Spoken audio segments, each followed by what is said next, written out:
Jonathan. Let's do Christian and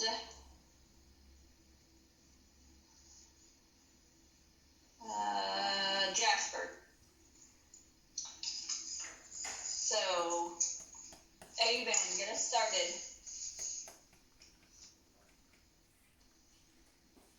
Oh, Alex is on. You didn't speak up. Avon, can you unmute? Yes, ma'am. Okay. What would you do if you were on a roller coaster and your seatbelt broke? I would just hold on.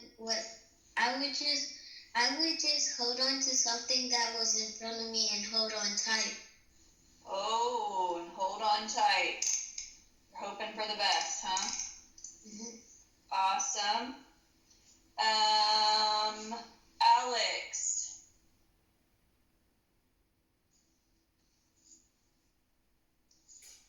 Alex, are you here? I see your name.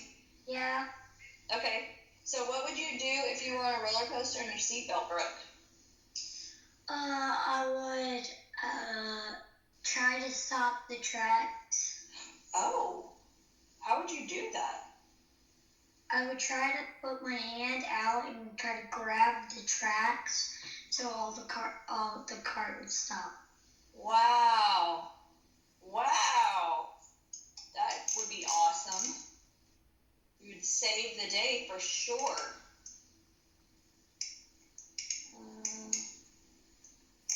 And Zara. I would grab the person next to me. Yeah. Hold tight or something. And hold tight. Yep. Sounds like what I might do.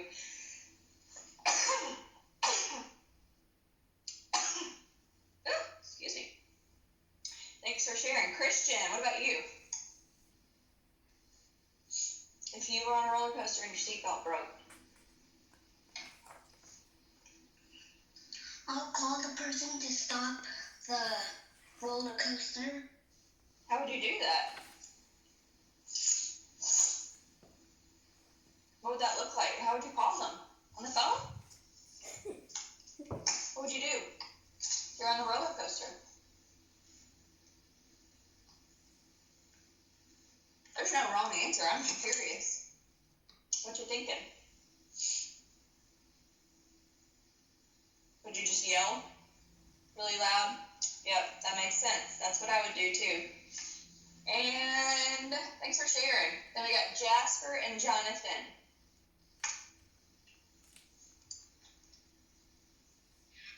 I would call all of the 50 men and my mom. Oh. How would they help you? By yelling.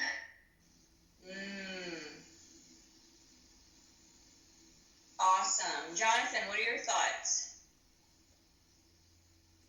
If on a roller coaster and my seatbelt broke, I would wait for the train to go down, and when the person who controls the roller coaster, when it gets to stop and go, when it goes down, I'll tell him to stop, and then I could ask him if he could fix it. Oh, interesting. Awesome. Thank you for sharing. All right, let's proceed. So yesterday we were talking, hold on. Review our roars. Respectful, being organized, having those smiles, that positive attitude, responsible, and practicing safety. So yesterday we talked about inferencing, and we talked about that inferencing is kind of like predictions and where we make a guess about something, but we're using clues. So it's not just a random pull it out of the air guess. We're using the clues that we see and read in the text. So we're going to practice that. So what can you observe? So I'm going to show you what this looks like in the picture today. So I observe, it looks like a big body of water, right? It's definitely not a pool. And then I see two girls with life jackets on, and they are sitting on this big blown up looking tube. I do see a rope, like at the bottom of the picture, that blue rope that's hanging or that's laying in the water.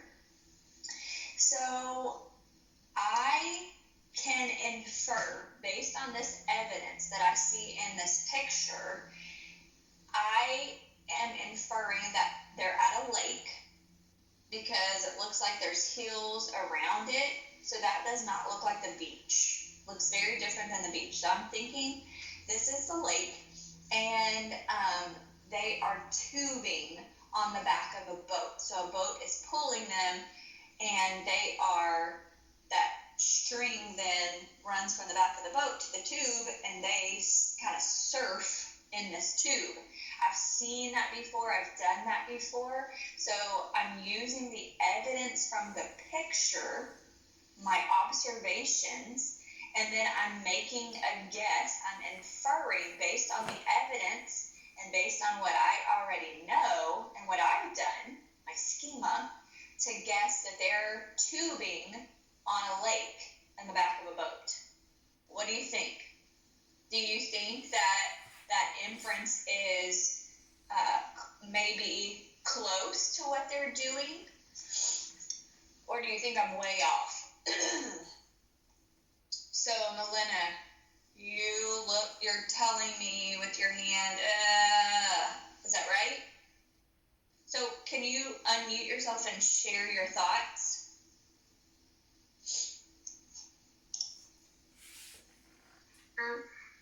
I think that like somebody's like pulling them like in this like little raft, like with like a little surfboard or something like that.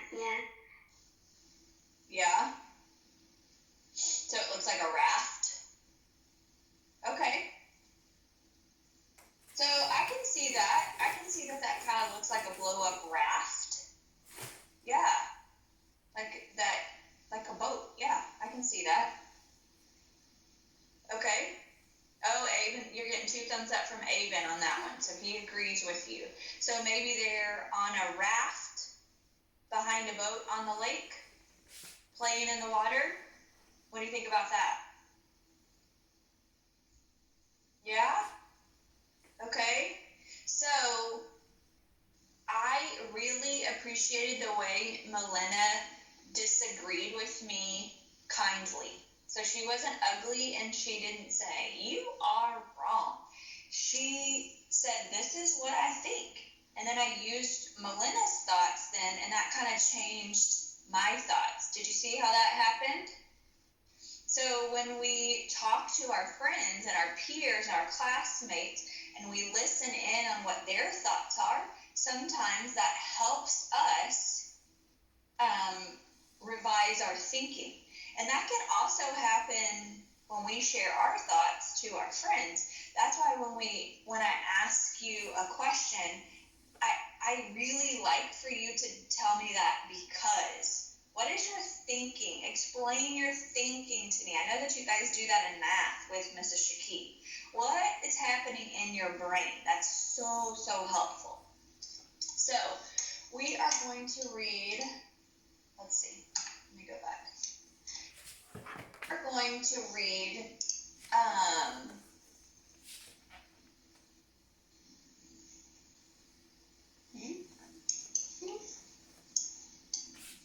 I moved my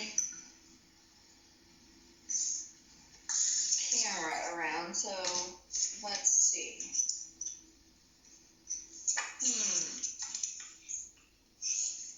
I don't know when I'm gonna get it to what I need it to do.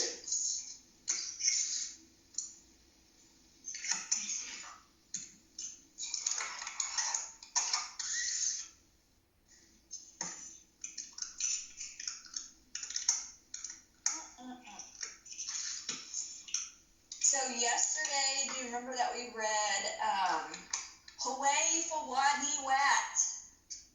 Remember that story? Yes. So today we're going to read Listen, Buddy by, it's the same author, Helen Lester. And yesterday we talked about fantasy and how fantasy happens when, or we know that the text is fantasy, it's fiction. There's good and bad characters, a hero versus a villain. Magic is sometimes involved. There can be talking animals. And then story events that are opposite from last week when we talked about realistic fiction. These story events could not happen in real life. So rats and capybaras do not talk in real life like we heard yesterday. So that was a way that we knew that Hawaii for Wadney Wat was a fantasy fiction book. Melina, what's your question? In first grade, my teacher read this to me. What? Why do all the teachers keep reading my books? Man, that's no fun. All right. If you haven't heard this book, it is very funny. It's funny like Hawaii for Wadney Wat is. So as you are listening to me read aloud, you have a job to do in your head. Are you ready to get your job? Here's your job as readers. I need you to be thinking, are there characters? Where is the setting of the book? What's the problem? How does it get solved? And then we're thinking what's happening at the beginning, the middle, and the end. Okay? I also want us to be thinking and noticing what kind of text genre this is. So, is it fantasy? Is it realistic fiction? Look at the cover though. I see a rabbit or a bunny. And I also see this one, hold on just a second. I'm gonna turn this way. There we go. Now I can see you. And, okay. So, and then I see this, I don't know if that's another rabbit or a bunny or a mouse or what is that, but it looks like it's yelling. Do animals yell? No. All right, so I'm seeing some chatting in the text. That's not what we're doing right now. So you're being responsible. Aiden, go ahead and take off those.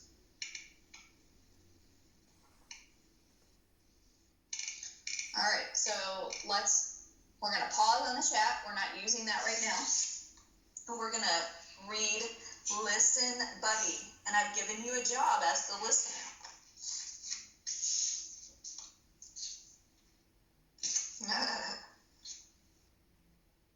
So this is illustrated by Lynn Munsinger. I'm pretty sure that's the same illustrator as yesterday's book.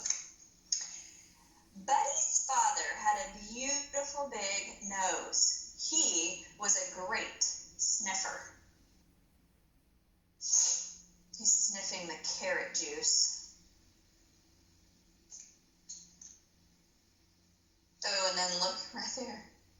He's holding his nose. Let me...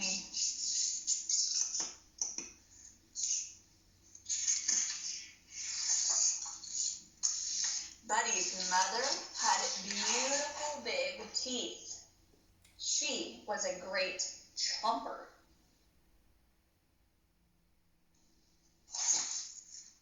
Buddy had beautiful big ears. It didn't matter. Oh, his ears are very much bigger.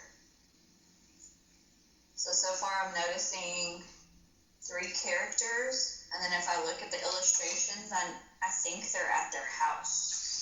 So that's the setting. When Buddy's parents sent him to the vegetable stand to get a basket of squash, he came home with a basket of wash. Squash, wash. Ooh. They asked him to buy 15 tomatoes, and he came home with 50 potatoes. I'm noticing a pattern here.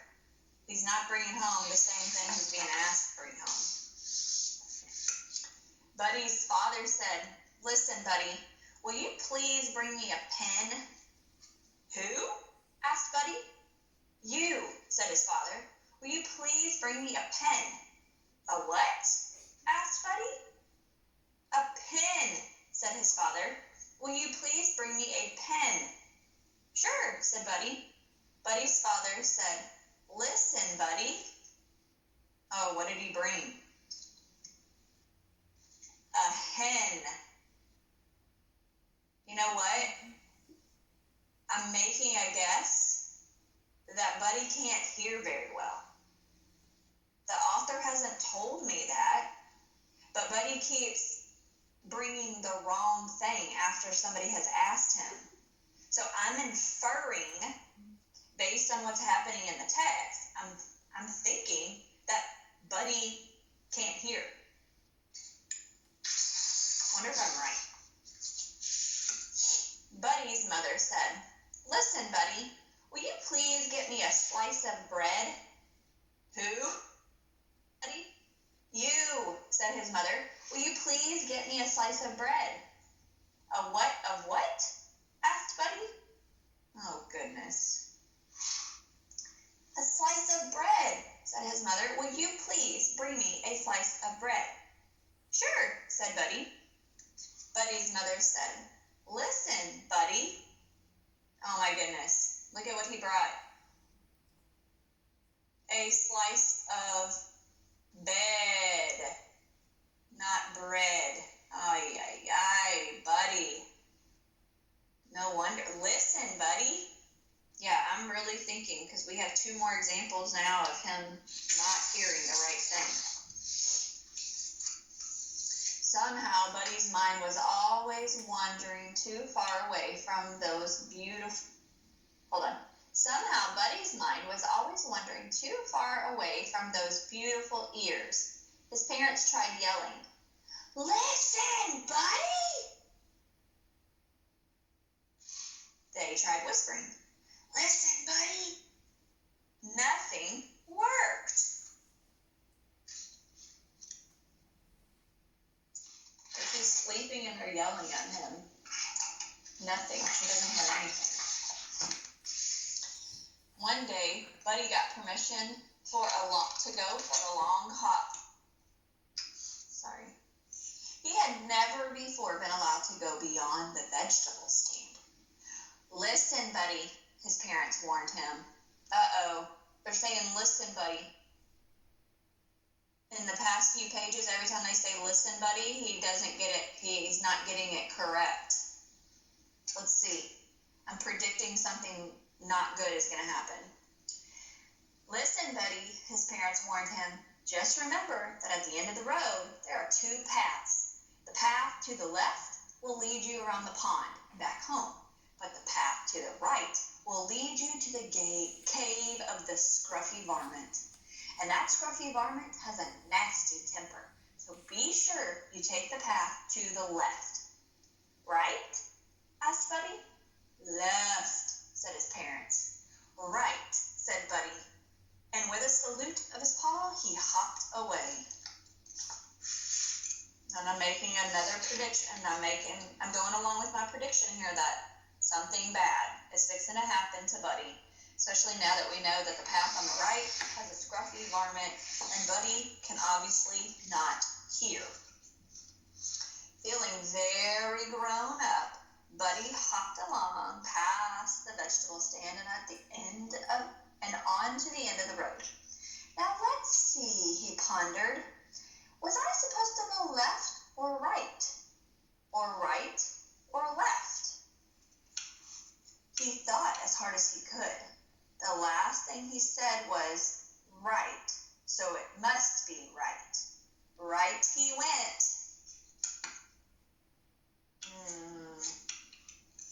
Ay, ay, ay. Careful, put that down. Ay! 25 hops later, Buddy discovered that right was wrong. There in front of his cave was the scruffy varmint, doing scruffy things that varmints do, like snarling, mussing his hair, rubbing dirt on his knees, and scratching a whole lot of itches. At his feet was a large soup pot. What are you going to do with that soup pot? Asked Buddy. What does one usually do with a soup pot? Bake pie? Replied the scruffy varmint, not too kindly. I'm going to make soup. Some what? Asked Buddy.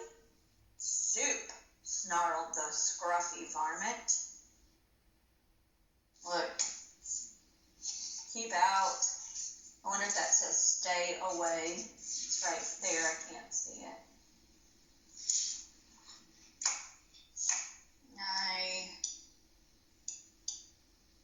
I wonder, I'm making a text-to-text connection. Remember in the Three Little Pigs, that pig in the brick house, and how he put a pot in the stove when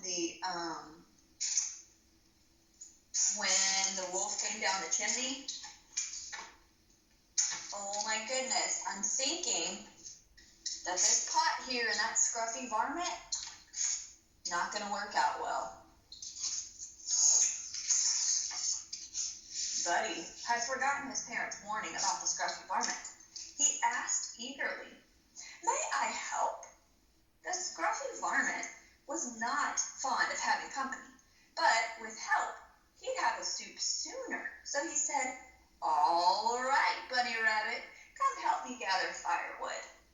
"Who? What?" asked Buddy. "You, firewood." Buddy eagerly hopped ahead of the scruffy varmint. Very gently he gathered a large, prickly bundle, which he held out proudly. Roughly, the varmint grabbed the bundle. "I said firewood, not briarwood," he yelped, plucking the sharp thorns from his paws. I'm making another text-to-text connection where, I can't remember the title of the book, but Listen. The animal gets caught in the briarwood. Briar Rabbit, I think, is the name of that book, and they get caught in the briarwood with all these thorns. Oh, I bet this scruffy varmint isn't going to be happy. Later, when the pot was filled with water, the scruffy varmint lay against a rock, licking his paws and barking orders. "Hustle, Bunny Rabbit, get the flour." "Yes, sir," said Buddy. Nah, look what he got. Get the flour. Flour, like baking flour. And look what he got. 5 pinches of salt. "Yes, sir," said Buddy. Oh, 5 inches of salt. 15 tomatoes. "Yes, sir," said Buddy. Oh, now he's got potatoes. Flowers, lots of salt, and potatoes. I'm thinking that the soup is not going to be very, very good. By Kinley's face, I don't think she thinks it's going to be very good either. You're thinking the same thing. And a big load of squash. "Yes, sir." "Ooh." The scruffy varmint rose and gave the soup a stir. He took a taste. It tasted a little like, maybe it needed some pepper. "Bunny Rabbit, get the pepper from the left side of the kitchen sink," the varmint growled. Who get the what from the where side of the where what? Asked Buddy. Ay, ay, ay.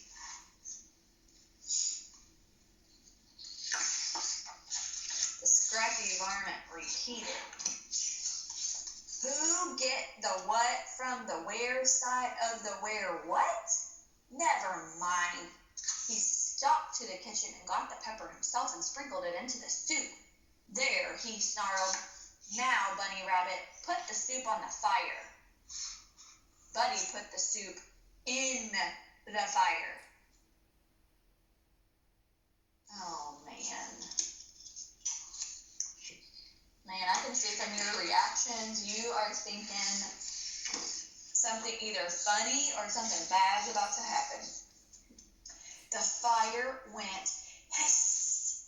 So did the scruffy varmint. I'll teach you, he howled. I will have soup. Bunny rabbit soup. And I know just the bunny to use. The bunny rabbit who never listens. Buddy listened. I think he's scared. Look at his face. He also hopped very, very, very fast. Faster than he had ever hopped in his entire life.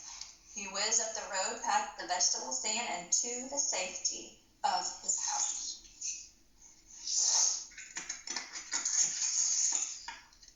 A little later, when Buddy's parents asked him to bring a pen and a slice of bread, Buddy listened. That sneaky rabbit, he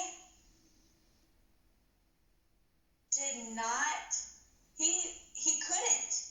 He wasn't able to not hear, like he could hear. He was choosing not to listen. Oh, but the scruffy varmint scared him. So my inference, what I thought was happening in the text, I was wrong. Oh my goodness. I was wrong. I think Helen Lester kind of made this tricky, this story. She led me to think one way, and then it was actually a different way. Oh my goodness. So if we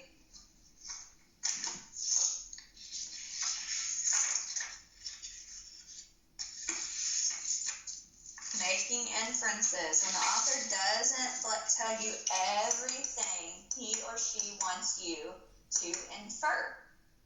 So the writer doesn't want to do everything for you. He wants you to think. Let me see. In order to make an inference, you use clues from the text and then what you already know, your schema. So text clues plus what I know equals an inference. Yes, so we are not going to use class time to copy this in our notebook. I'm going to show you where you're going to be able to find it. Hold on, you know what? I don't know if it's there. So let me just add it to Schoology.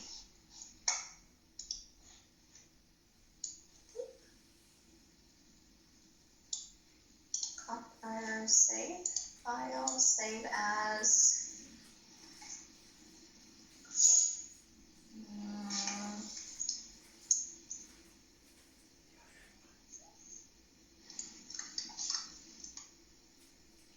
Chart. I'm going to save that. I'm going to go to where's Schoology. Hold on.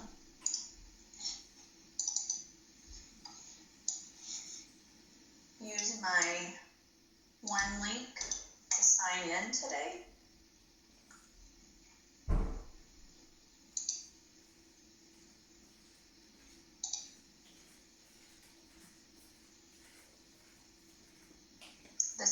This one link is so helpful because you have all these things right here. So I'm going to click on Schoology. Courses, reading. Use our links. And it is Tuesday. I'm going to add a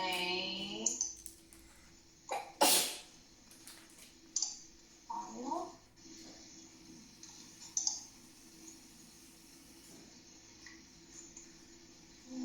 Pictures. Inferencing. Where'd it go? There it is.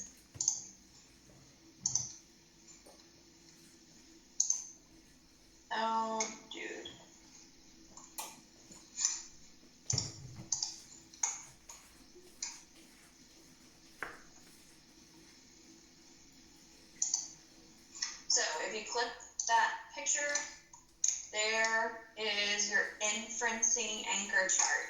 And I would encourage you to spend time today just kind of drawing that out, making inferences. Okay? Let me trying to think here. I'm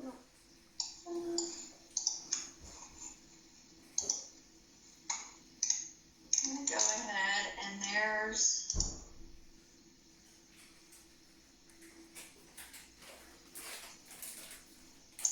okay. All right, so today in reading, a reading comprehension test. Reading comprehension test. Copy that anchor chart, reading comprehension test. And so we've been practicing this. You've been practicing reading a story and answering questions. So you're going to do that for a major grade today. And then there is, not sure how many questions there is. So main character of the story, where does the story take place? So that's the setting. Put events in order. We've been practicing sequencing. Part of a problem. Read these lines. Think about what you can infer. So what can you infer? What can you guess? And then you're going to use this button. So some of you, I'm noticing when you're turning in an assignment, you're not doing this part. And this part is for a grade. So here, I can infer that Joe is blank because I can infer that Buddy can't hear because he keeps getting the wrong thing when he's asked to do things. But your inference is going to be about the story you read today. Then here is another story. Main character. Part of the problem here. What's going to happen? And what lesson does Joan learn? Okay, so this is for a major grade. You're going to complete that. And then, oops, let me go back to independent reading and your daily reading log. And look up the checklist. There you go. So your checklist today says independent reading, 15 minutes, reading comprehension major grade test, and nothing for language arts, nothing for writing, and then there's a government quiz. We're going to talk about that today too in social studies. So let's take a break. Let's take a break. Let me get some tunes on here.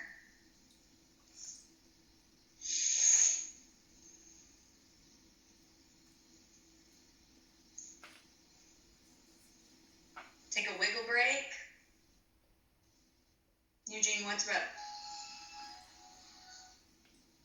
I didn't do the part sometimes because it sometimes shows like no microphone found and an error, and I can't record. Say it again. Sometimes it shows I couldn't record. Oh. On the quizzes? That's weird. Let me think about that. I don't have an answer to why that is. Let me think. All right, take a wiggle break.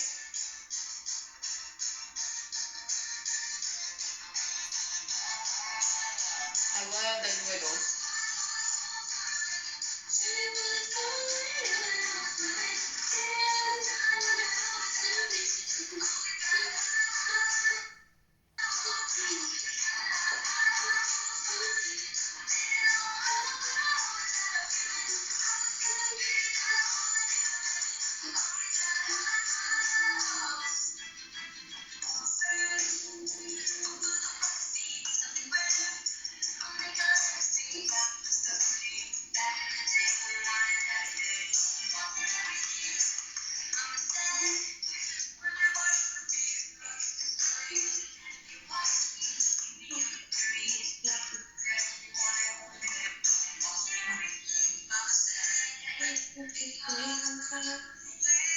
complicated. Aiden, mute your microphone, bud.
Writing quotation marks.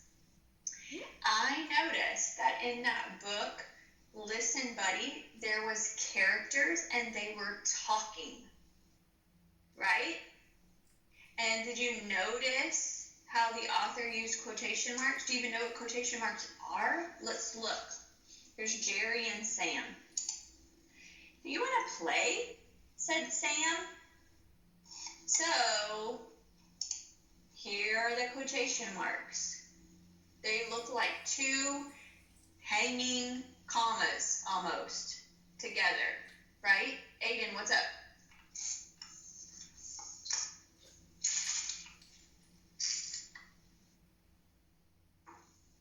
My teacher teach me this in first grade, and I know what they stand for. That is awesome. So I am sure, because you all had fantastic first grade teachers, that they talked about this with you last year. And I know that when we are writing and we have characters talking, we need to add those quotation marks.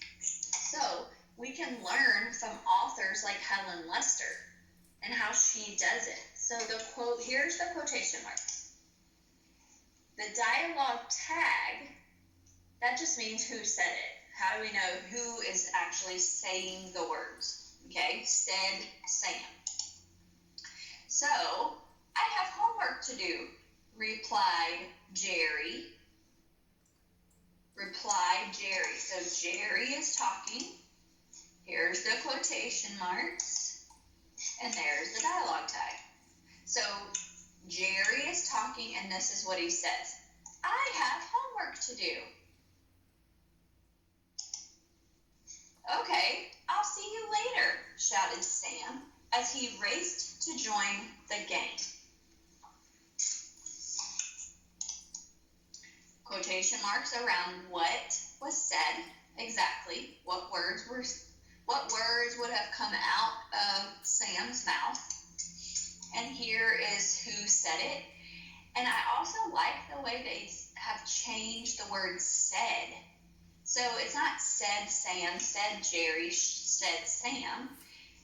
Shouted Sam. So now we know, how did Sam say it? That is, we talked about that, I think, 2 weeks ago when we were talking about how we can add details to our sentences. Shouted Sam. So, let's look. I don't know why. There it goes. Let's look at some sentences. My mom said, I love you.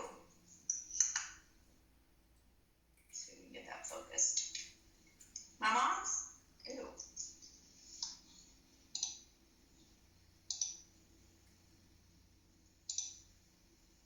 Why is it not focusing?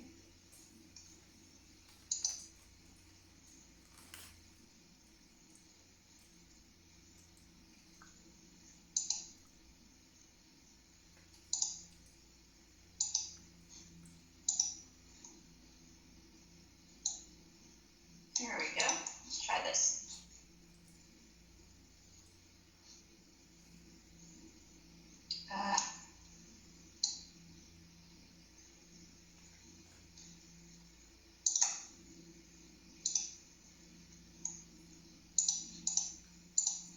Oh my goodness. Okay. Sorry, guys. So, who is doing the talking? Who is doing the talking? Mason? What's the dialogue tag? That's who we know is talking.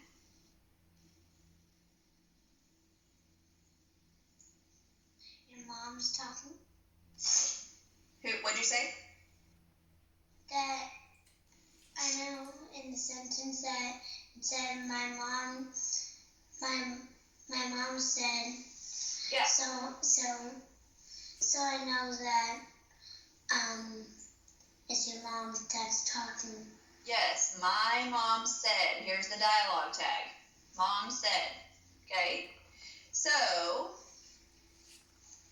Jasper, what did mom say? What was exactly the words that mom said? She loves you. What does it say in the sentence that mom said?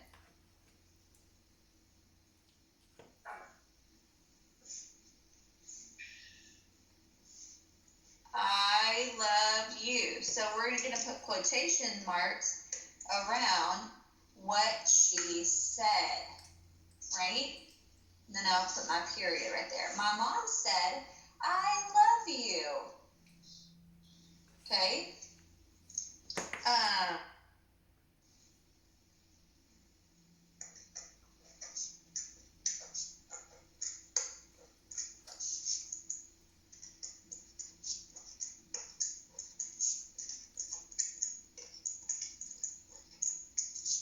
Go to sleep, my dad hollered.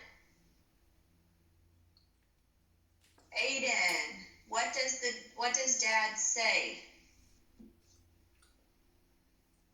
What did you say? What does dad say in this sentence? My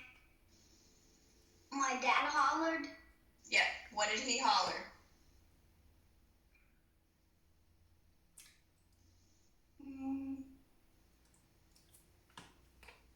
Miracle, stop typing. What did dad holler? In this sentence, what does it say he said? Go to sleep. Go to sleep. So we would put the quotation marks around what he said. Go to sleep, my dad hollered. Right? Let's see. Oscar, can you give me a sentence? And I'm going to write your sentence. We need somebody talking in a sentence.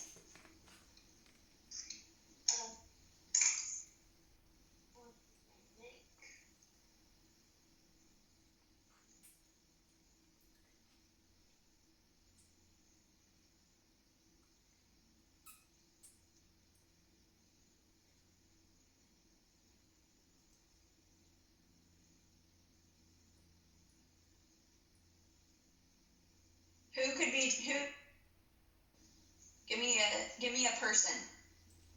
Maybe he's talking to his son. Say it again.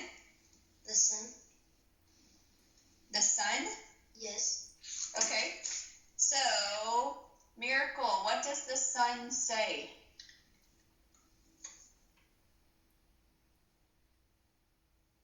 What is the sun going to say, Miracle?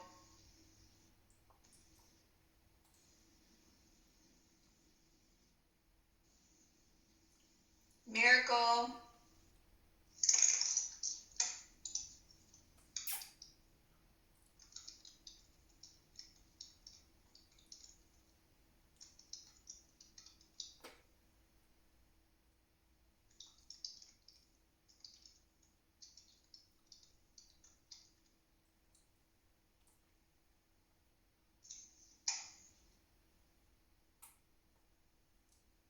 Miracle, are you paying attention?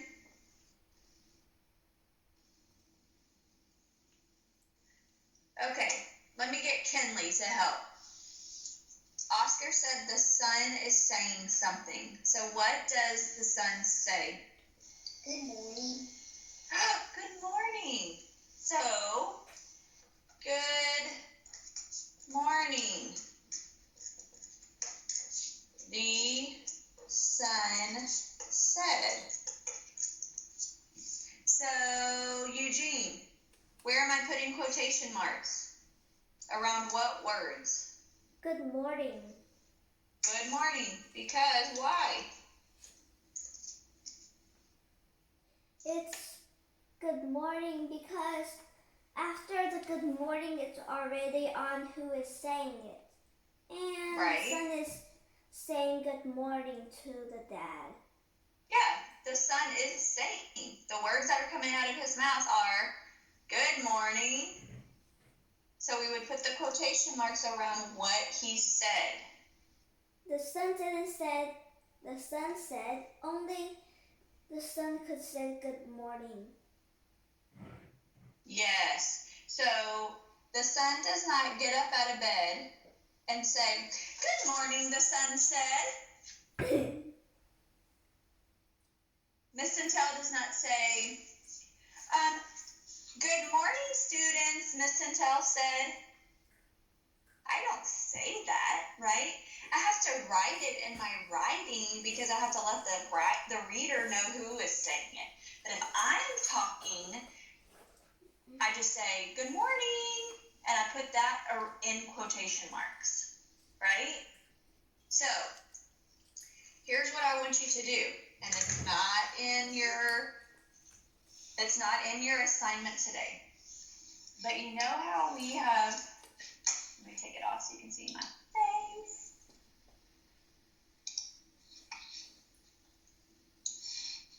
So you know how we've been practicing revising and editing? And we've gone back and we added details to some of our independent writing because we have a bunch.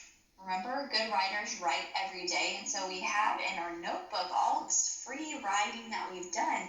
And so last week or the week before, I talked to you about how we can go back and make sure that all our letters that should be capitalized are, and all of our all of our sentences have punctuation. And so now, if we wrote any talking in our stories that we free wrote, we could go back and make sure that what is being said has quotation marks. Have you ever seen this? Have you seen people do this before? This is like what they're saying. So the quotation marks look like two hanging commas, right? So they hang in the air. Quotation marks. And you can go in your writing and put quotation marks around words that are being said in your stories. Anybody up for that quotation mark challenge today? Oh, Avon, no. Kinley says yes, she's up for the challenge. Who else is up for the quotation mark challenge? Where's my super second grade writers? Yes, super second grade writers. Yes, you're up for the quotation mark challenge. Yes, I want you to go back today because good writers write every day, and I want you to go and read some of the stories that you have already written and see if you can add quotation marks. And I'm gonna make it this a double challenge. If you go back in your writing and there is no talking in your writing, do you think that you're up for adding some talking, adding some dialogue into some of your stories using quotation marks? That's a big one. That's a super writer challenge. And I don't know who's up for that. But if you try it today, and you try adding some quotation marks to a story, there's not a discussion post, but I would love for you to show off your good work and take a picture of it and send it to me in Schoology messages. I would love to see who accepts my super writer quotation mark challenge. Christian asks, could you just make a new sentence? Yes, you can definitely practice by just making a new sentence, but in the future, you might use one of your stories that you free write, that you've written already in your notebook to write another writing story. So if you do that, then you've already revised it and you've already added those quotation marks. So you've done a lot of work already to your story. But yes, writing just good practice for sure. Eugene, what's your question? That could I just add quotation marks and other things on stories I wrote before and didn't put on Schoology? You did already? Can I just put some quotation marks and something on the stories I didn't put on Schoology? You can, sure. I just want you to take a super second grade challenge and go see if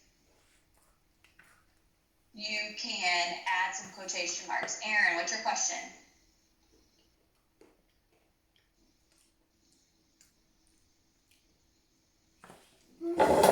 It wasn't a question, but I already wrote some stuff. It's like a whole sentence that I wanted to show you.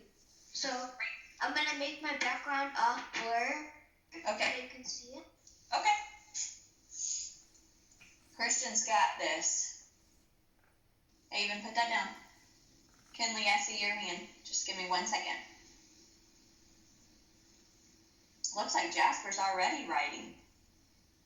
Are you? Are you taking the challenge already? That's amazing.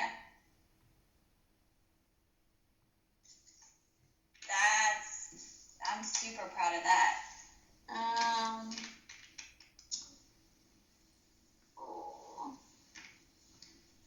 Can't see it, Aaron.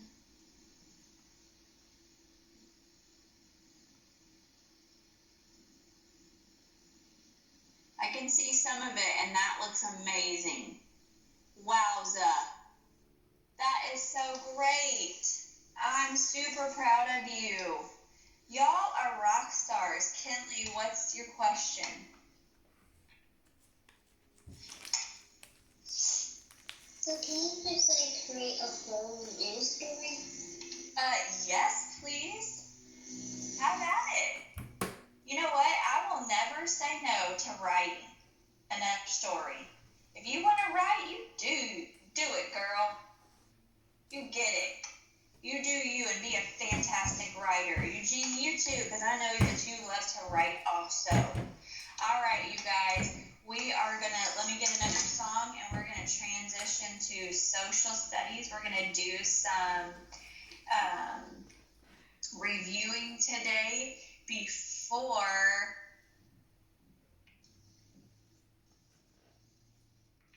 Miracle. I'm not really sure what you're talking about.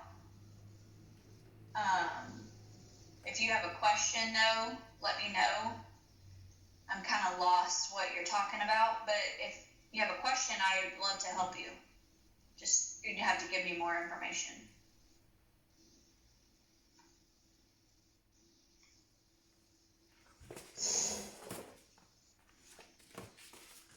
Oh my goodness.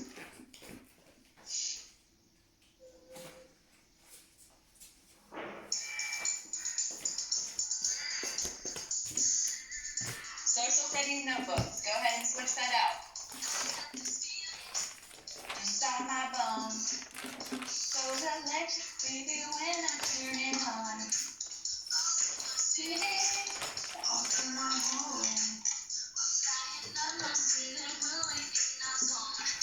Got that sunshine in my pocket.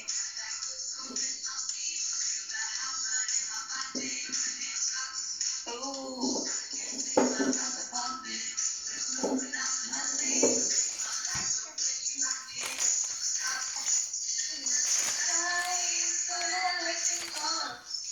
Mason, go ahead and mute yourself, friend. Oh, already know. Just imagine. Dance, dance, dance, dance.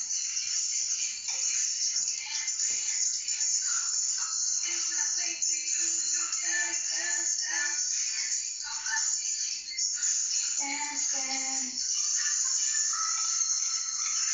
Dance, dance, dance, dance. Where's my dancing today? No one? There you go, Miracle. Everyone's riding, I think. Good job, Oscar.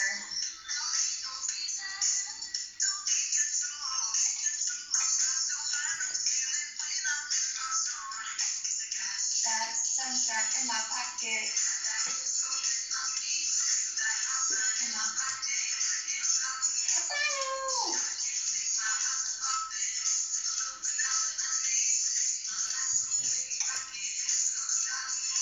Another night, when everything goes. Hi, Mr. Town.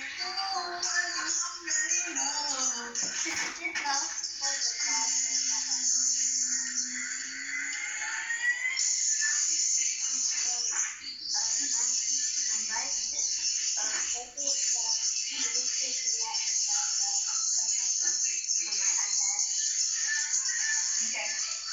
Go ahead and mute yourself. Dance, dance, dance, dance. Dance, dance, dance. Ooh. Can't stop that. Can't stop the feeling.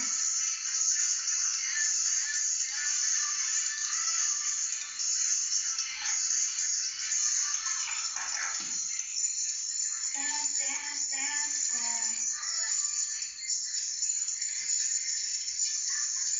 Heart and my body. Come on. This feeling in my body. Come on. All right. Ooh, Monster Mash is the next song. Maybe we'll have time before we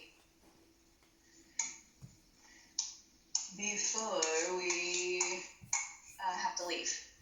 We still have 30 minutes. Try to wrap it up in 25 so you have a chance to go potty before class today. All right. So you have a quiz, a government quiz in Schoology today. Okay?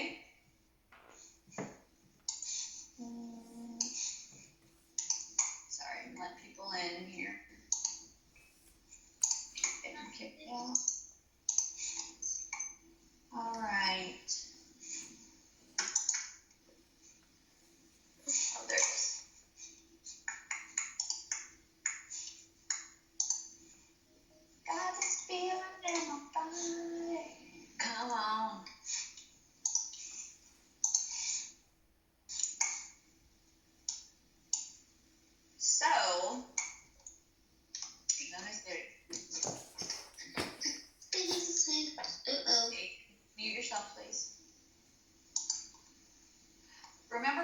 week we talked about rules and laws and how the government is created. It has the jobs to do. Do you remember that one of the jobs of government is, yes, Erin, woohoo! So, keep order, remember? We talked about keeping order. Some of the laws that the government make are to keep order, like stopping at a stoplight. That's so that people don't just go through and like crash, right? And then we have some rules that are for safety. Remember we talked about our seat belt, and that's a rule. Another rule for safety would be to sit in your, John Sebastian, I don't know what that is. And another rule for safety would be that you have to have a driver's license. You have to be 16 in order to drive. Another safety rule would be sitting in your car seat until you're a certain height or weight, or sitting in the back seat so that if you got in an accident that the airbags wouldn't hurt you. And so we talked about trying to find these slides from last week. It's very slow on the computer.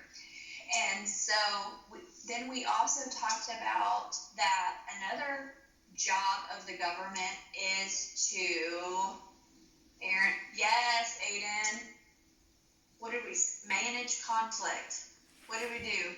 Oh, manage the gavel, manage conflict. Yes. So let me show you, let me share my screen so we can look at this again.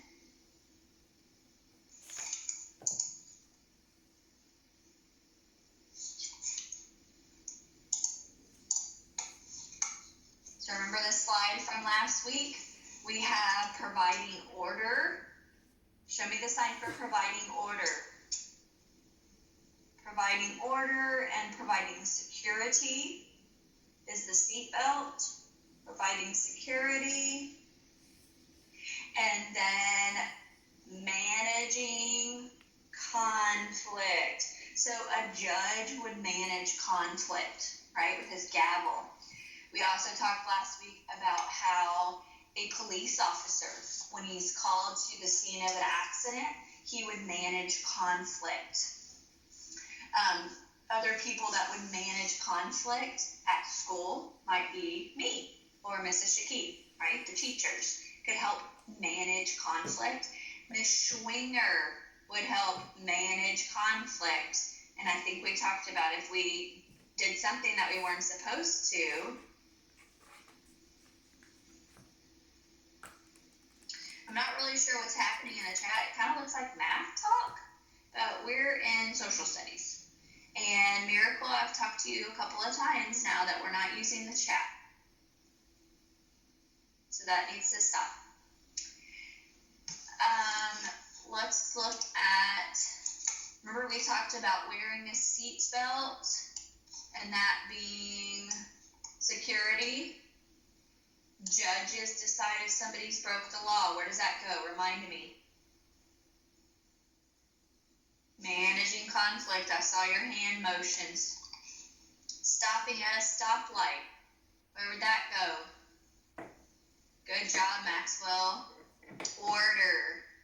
People can't throw garbage on the ground. What is that law for? Is that to provide order, security, or manage conflict? Yep, order. Because think about if everybody dumped trash on the ground, what would it look like? That would be terrible. Even in the classroom, we have a garbage can, right? We don't leave our trash just on the floor. We pick it up. You have to have a driver's license to drive. Remind me, yep. Good job, Aiden. I see a lot of you doing that. Security, safety. Is if there's a car accident, a police officer helps out. Where's that? Where does that go? Managing conflict. Absolutely. Okay. So, let me think about other examples. Let me think about other examples of, just a second. So,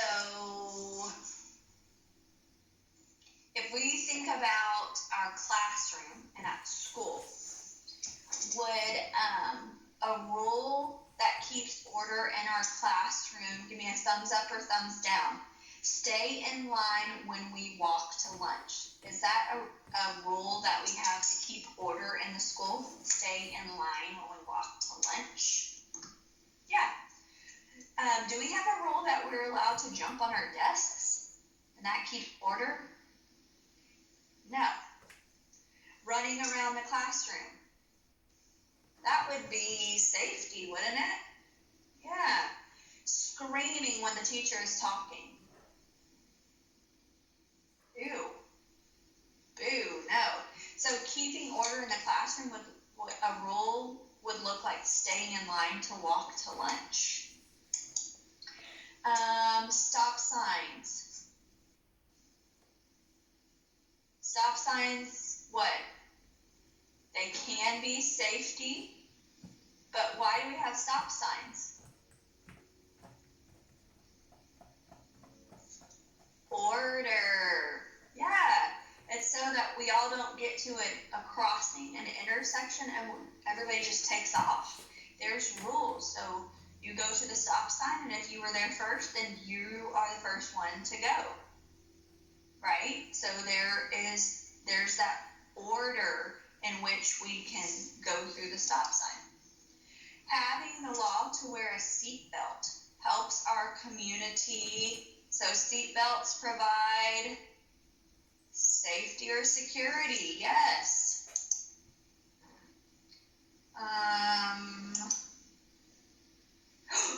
Ooh, if somebody doesn't follow the law, where might they have to go? Who might they have to see if they don't follow the laws? The judge, right? Yeah, the judge, for sure. Cynthia. Yes, sir. Is this hand language? Is it sign language? Yeah. These are just hand motions. It is, some of it can be sign language, but Miracle, that is enough. Okay. The chat needs to stop, Miracle, or I'm going to have to call Mom. Some of it, Aiden, can, but you can definitely, some of it can work for sign language. So, rules set by the community are called laws. So we have to follow the laws. Group of people who runs the community is our government. The government is the group of people that sets the rules for the community. Mr. Ava, mute yourself, please. You don't have permission. People in the government help lead our community. You can help the community by following the rules, following the laws.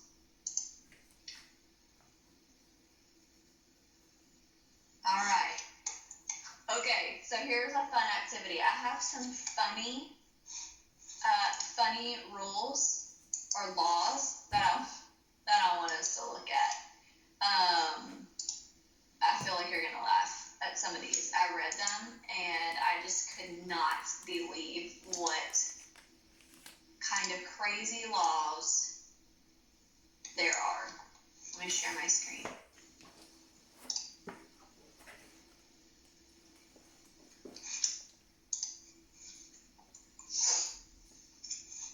Crazy laws. You ready to see these? These are gonna be funny. Get ready to laugh. So it is the law for a woman to drive a car in Main Street unless her husband is walking in front of the car waving a red flag. So if a woman wants to drive a car in Main Street, her husband has to get out in front of the car and wave a red flag before she can drive. Oh my goodness. My husband would say, "You're never driving." That's too much work. That's crazy. So in North Carolina, bingo games cannot last more than 5 hours. That's a law in North Carolina. It can't last more than 5 hours, one game? Oh my goodness. I don't even have 5 hours to play bingo. In Georgia, chickens aren't allowed to cross the road. Not even to get to the other side. Isn't that funny? That's so silly. Chickens aren't allowed. I wonder what happens if your chicken crosses the road. In Arizona, if you cut down a cactus, you could be sentenced to 25 years in prison. You could go to jail for 25 years for cutting down a cactus in Arizona. You know what, though? Cactuses are prickly, so I don't know that I would want to try to cut down a cactus anyway. I'm too chicken. But I can't cross the road in Georgia. In Ohio, policemen are allowed to bite a dog if they think it will calm the dog down. What? In Ohio, in Paulding, Ohio, policemen are allowed to bite a dog if they think if the dog is, that it will help calm the dog down. That's not fair. Amen, buddy. I need you to stay on mute. We can't just all come off. That's a rule for order, right? Because if we all got off mute and just started talking, it would be crazy. Oh, in Texas, it's illegal to sell your eyeballs. Nobody try and sell your eyeballs. It's illegal. Wonder if you would go to jail. Don't try and sell your eyeballs. I'm warning you, y'all. I don't want you to get in trouble. I don't want to see you on the news. Kinley got sentenced to 25 years in jail because she tried to sell her eyeballs. Ay, ay, ay. How would she see? That's a crazy law. So in North Carolina, it's against the law to sing off key. So you have to sing the right notes. Otherwise, I don't know, you go to jail? Man, if I couldn't sing the right notes, then I just surely wouldn't sing. I don't want to go to jail for not singing right. Super silly. Oh, in Rhode Island, you may not sell toothpaste and a toothbrush to the same customer on a Sunday. So if you need a new toothbrush or you run out of toothpaste on Sunday, you can't get one on Sunday twice. Oh my goodness, this makes no sense. Oh, in Gainesville, Georgia, you're not allowed to eat fried chicken any other way than using your hands. So you can't use a knife and a fork or a fork. To eat fried chicken, you have to use your hands in Gainesville, Georgia. Could you imagine? What did you go to jail for? Oh, I ate fried chicken with a fork. Ay. Just so silly. In Minneapolis, Minnesota, red cars may not drive down Lake Street. So if you have a red car, you can't go down Lake Street. Then who would buy red cars? I just wouldn't buy a red car, I guess. Oh, in Alabama, bear wrestling matches are prohibited, which means they can't happen. So no bear wrestling matches in Alabama. So put your bears up if you go to Alabama, because you can't let them wrestle. Nobody lets your bear wrestle if you're in Alabama. Oh, in you can't take a picture of a rabbit from January to April without a permit. So you have to go like a hunting permit or a fishing permit. You have to have a piece of paper that says you're allowed to take a picture of a rabbit in the months of January to April in Wyoming. What? Don't get out your phone to take a picture of a rabbit. Oh, what? In Washington, you can't buy meat of any kind on Sunday. Sometimes I go to the grocery store on Sunday to get groceries for the week. And I wouldn't be able to get meat on Sundays.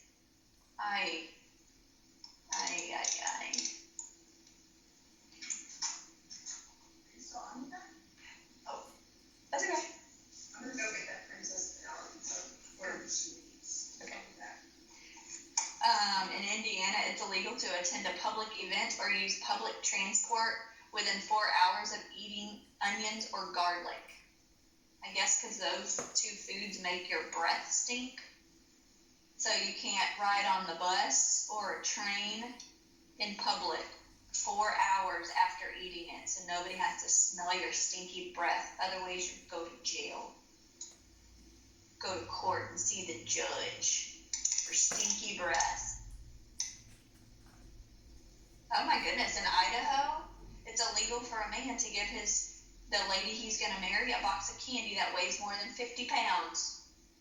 50 pounds of candy? Oh my. That is crazy. 50 pounds of candy. In Arizona, if you're found stealing soap, you must wash yourself until the bar of soap has been completely used up. Don't steal soap or you're going to have to take a bath. A long bath until the soap is gone. You would be really clean, though. Oh my goodness. You can't let your chickens cross the road.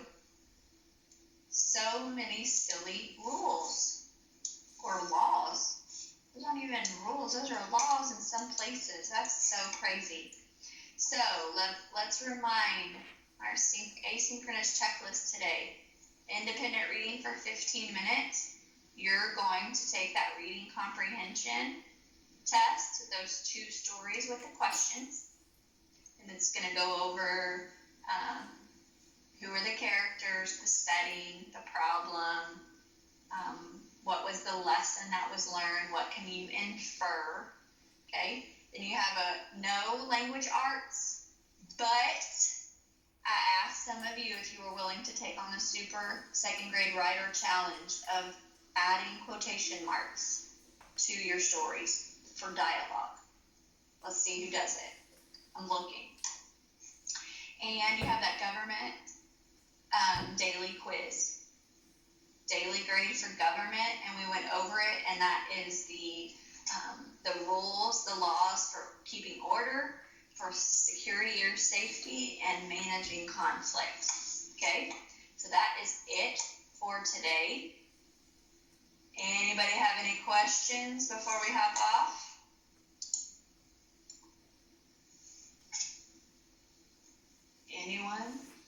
Anyone have questions? Addison, your mom cannot drive her red car down Lake Street. Miracle, no red trucks either. All right, if you don't have questions, stay on mute. You can wave goodbye. And then if you have questions that you need help with during enrichment time, I'm there.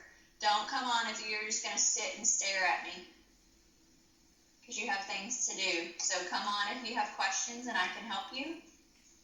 You can wave goodbye, stay on mute, and you can leave. If you have a question, you can unmute yourself.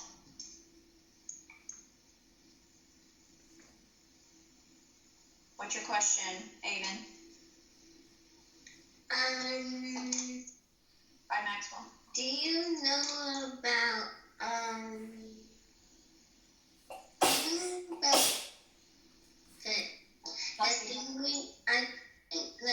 do the work that was supposed to be tomorrow, because the internet wasn't working, so I couldn't get on the meetings. It only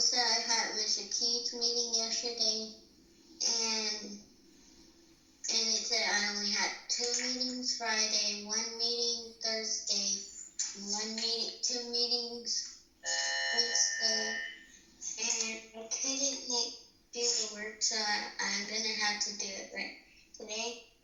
Okay, let me share my screen with you for a second because they have told us that Teams and Schoology and Skyward, because we're all making transitions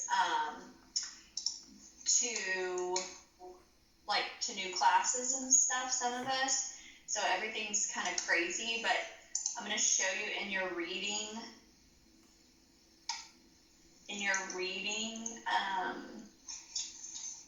course. Right here is our meeting link. So if it ever doesn't come up on your calendar, you can just go to that reading course and click this link and it'll take you to our meeting. Does that make sense? So like you were telling me, it didn't show up on your calendar, then just hop on over into Schoology and go to this course. And then you can just click that link right here. Do you see it? Are you seeing my screen? Yeah, so just click this link right here and it'll shoot you over to our meeting. Okay, so that doesn't happen again. So you have a second place now that you can come join our meeting. Does that help? All right, y'all, I'm gonna let you go and use your checklist, do your best. Peace. Peace, bye. Bye. Listen to.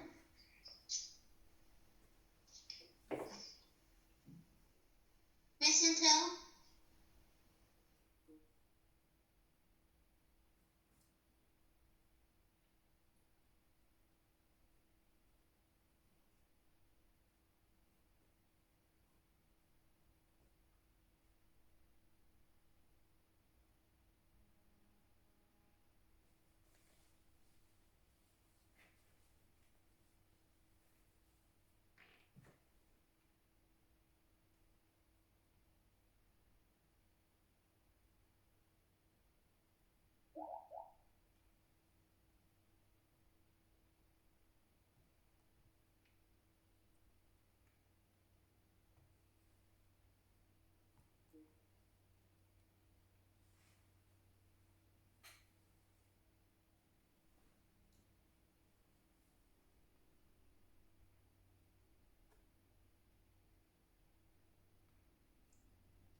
chair and the same comfy bed.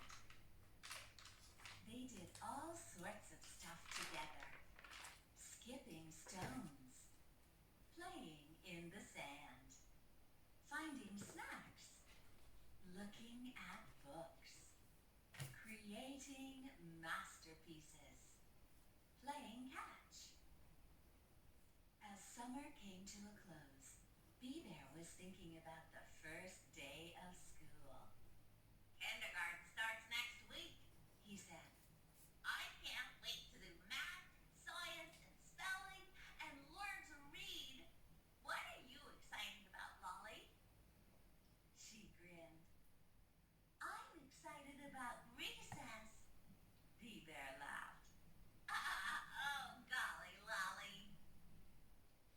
That afternoon, the friends decided to get everything they needed for school. They went to the woodcutter store in the hollow of a tree. Then it was time to pick out what to wear for their first day.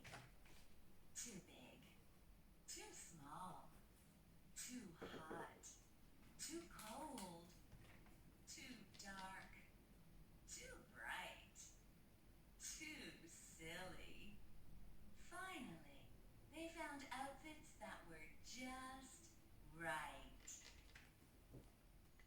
On the first day of school, Bear and Lolly had breakfast together. Unfortunately, Bear was in a furry frenzy. Mama, what if no one likes me? Asked Bear. Oh, honey bear, what if everyone likes you? Mama Bear said warmly. Lolly agreed. Besides, I like you, she said with a smile. That made Bear smile too. Suddenly, the cuckoo clock chirped. We can't be late on the first day, Bear exclaimed. He kissed his mama and papa goodbye, grabbed his backpack, and pulled Lolly out the door. Bear ran down the forest path. Hurry, Lolly, hurry! Don't worry, I know a shortcut, said Lolly. She turned right on a craggy rock, hopped over a mossy log, and passed by a house made of straw. Are we there yet? Bear groaned. This backpack weighs a ton.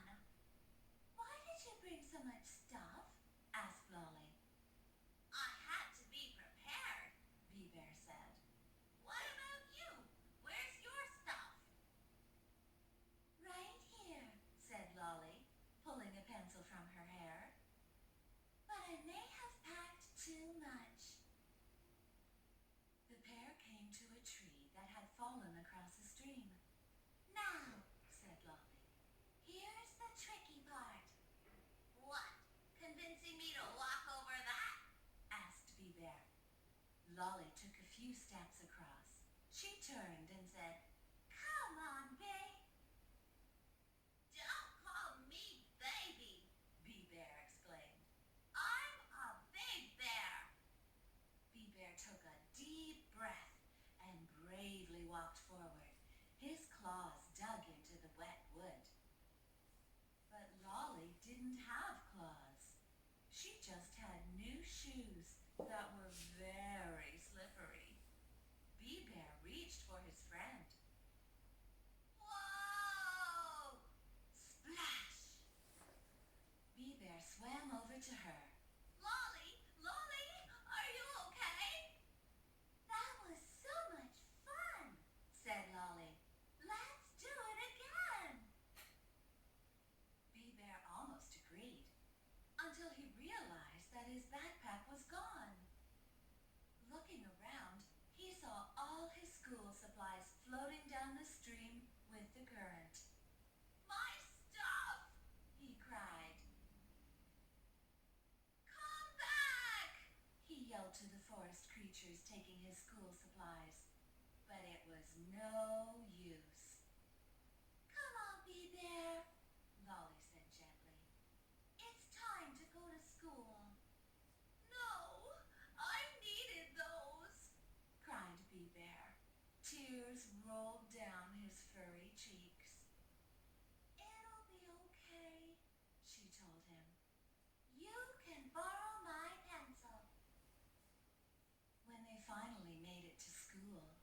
Bee-Bear was still upset. I don't have anything I need for school, he whimpered. Lolly grabbed his hand and smiled. Just then, Bee-Bear realized he had the only thing he truly needed. A friend.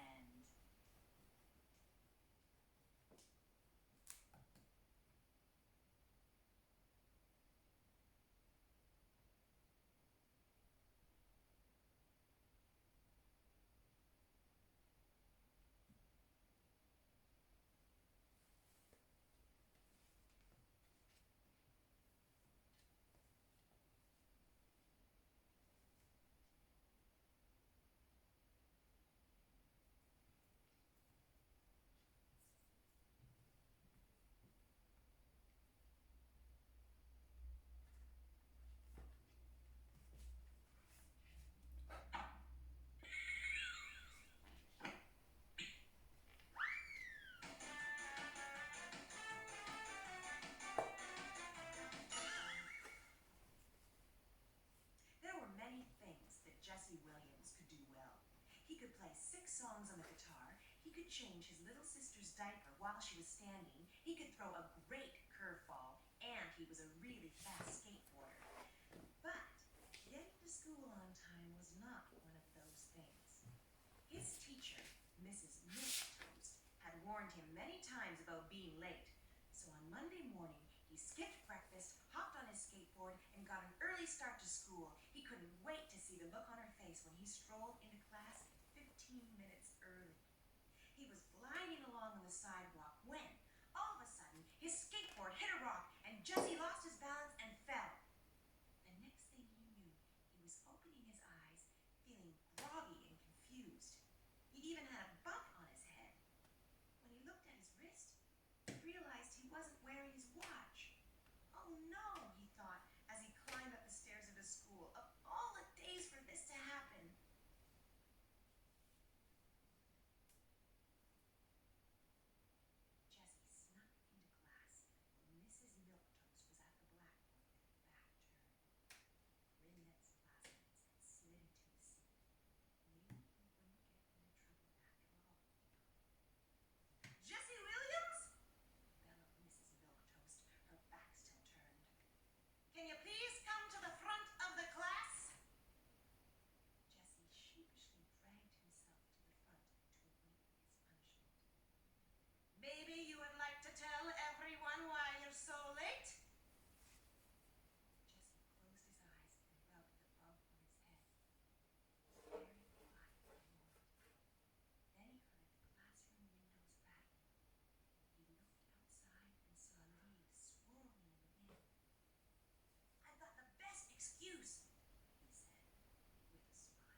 chimps told me about this great waterfall. Angel Falls, the highest waterfall in the world. Bigger than Niagara Falls? Asked Betty. Her parents had gone there for their honeymoon. Way bigger, replied Jessie. I knew I was late for school, but didn't know when I would be in South America again, so I got on my skateboard to check it out.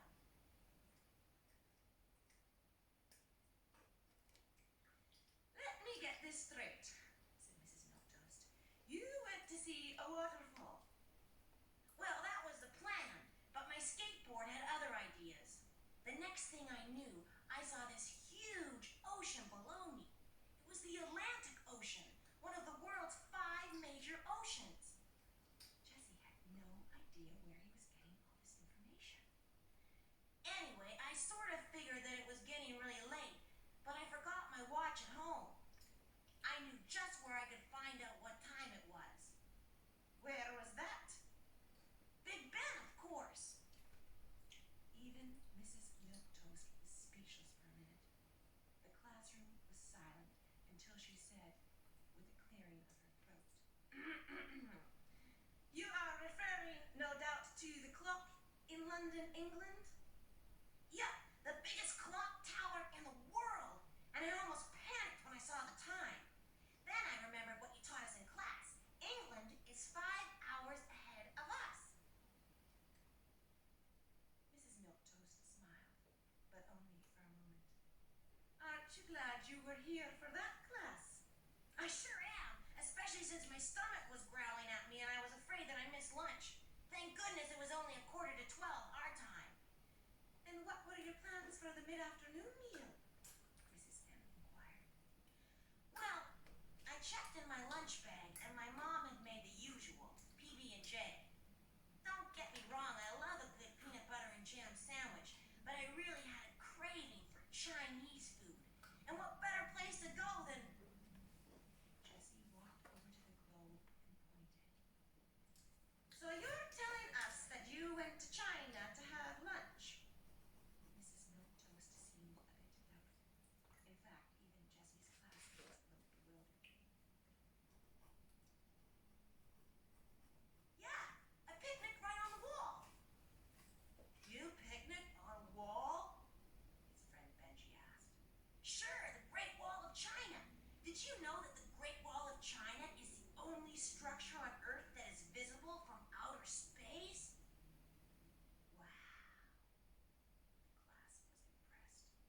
It was a good thing I found some people who were willing to trade their lunch for my sandwich. They just don't get a lot of PB&J. Mrs. Milktoast started to shake her head. Jessie, your imagination has been working quite hard. Didn't you feel at all tired? In need of a rest after all your travels? Funny you should mention that, Mrs. M. In fact, I was wondering how and when I'd ever get back home. I realized that my own grandparents had traveled real far to get to North America. They came all the way from Russia to New York City, and they must have been pretty tired, too. Did they travel on skateboards? The teacher asked with a slight snicker. No, they came on a big ship, along with thousands of others, and it took them weeks and weeks to get to Ellis Island. Tell you something, though. I was pretty darn happy to be able to speak English again. I even brought a special lady a bouquet of flowers. Your girlfriend? Teased Amanda. Nope, the Statue of Liberty. I knew I was getting close to home, but before I knew it, I was swept away. The students in the classroom were sitting perfectly still. Never had the room been so quiet. Not even during the finals of the spelling bee, when Missy Johnson had to spell subterranean, which she did, although she lost on the next word, which was ephemeral. All of a sudden, I found myself looking at these beautiful mountains. To be honest, I wasn't even sure where I was, until I saw these men standing beside horses, wearing funky pants and cool hats. Mrs. Milktoast raised her eyebrows. And those men were? Mounties, of course, Jessie happily explained. The Royal Canadian Mounted Police.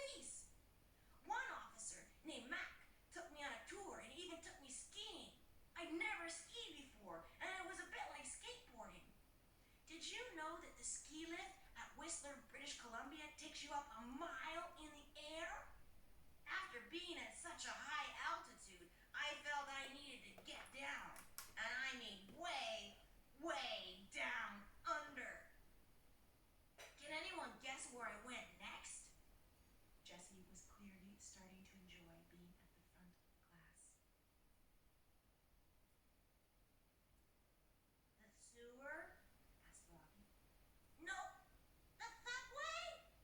Asked Lauren. No. Down to the Grand Canyon? Guessed Rachel. Give up? I guess I'll have to tell you. I went to the Great Barrier Reef in a land down under. Australia is not only a country, it's a continent as well. I went scuba diving and hitched a ride on the back of a giant turtle. And let me tell you, turtle riding is not like skateboarding at all. Is your trip nearly over? Asked Mrs. Milquetoast as she glanced at the clock. We do have other subjects to cover, you know. I had just one more stop. It occurred to me that I had visited North America, South America, Asia, Europe, Africa, and Australia. Every continent but one. It's the one I always forget in the geography quiz. Antarctica. Believe me, I'll never forget it again. Boy, was it ever cold. And it wasn't even winter. I had to keep warm by huddling together with this big group of penguins. They migrate every year so they can lay eggs. Anyway, these three penguins, I call them Aristotle, Plato, and Socrates, they wouldn't leave me alone. I ended up giving them a ride back home on my skateboard. They're around here somewhere. Penguins! You brought penguins back with you. Mrs. Milquetoast was about to lose it. Yeah, they sort of hitched a ride. Jessie, step out into the hallway so we can have a little chat in private. This was not a request. It was a command. Jessie knew he was going to get in trouble. He hadn't really done anything wrong. Oh, sure, he was late, but it wasn't really his fault. And hadn't he learned so much new stuff about the world? Jessie, began Mrs. Milquetoast carefully. We all have been entertained by your wonderfully imaginative story. But it wasn't. Now, Jessie, don't argue with me. It was a very clever story. I may even speak to Mrs. Brown, the English teacher, about helping you become a better writer. You have such an imagination. But, said Jessie, however, we can't have you coming in late for school and disrupting the whole class. I want you to go home and think about what you've done. You think about how it is always better to tell the truth. Mrs. Milquetoast returned to the room and looked out the window just in time to see Jessie walking home. She could have sworn that she saw 3 penguins trailing behind him.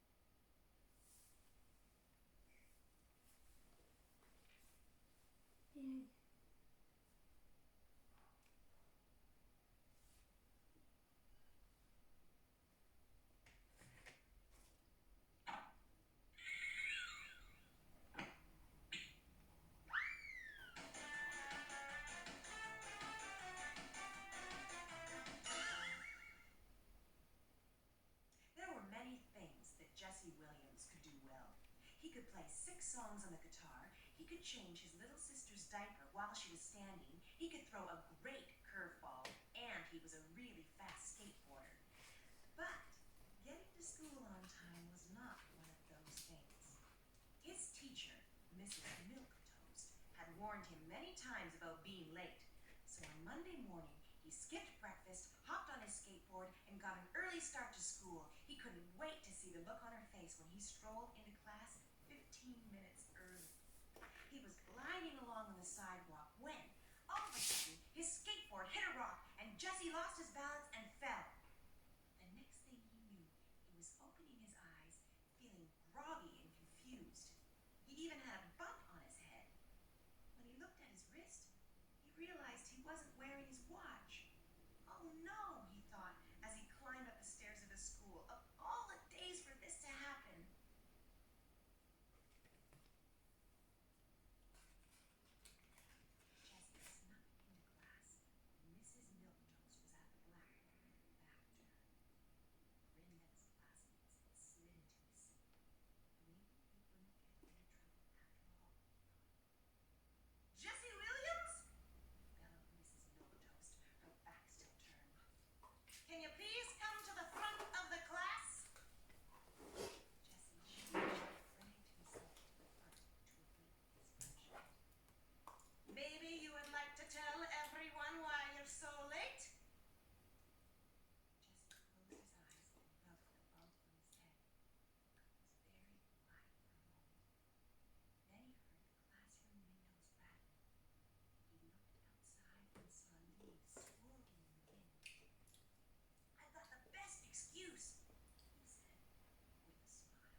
straight, said Mrs. Milquetoast.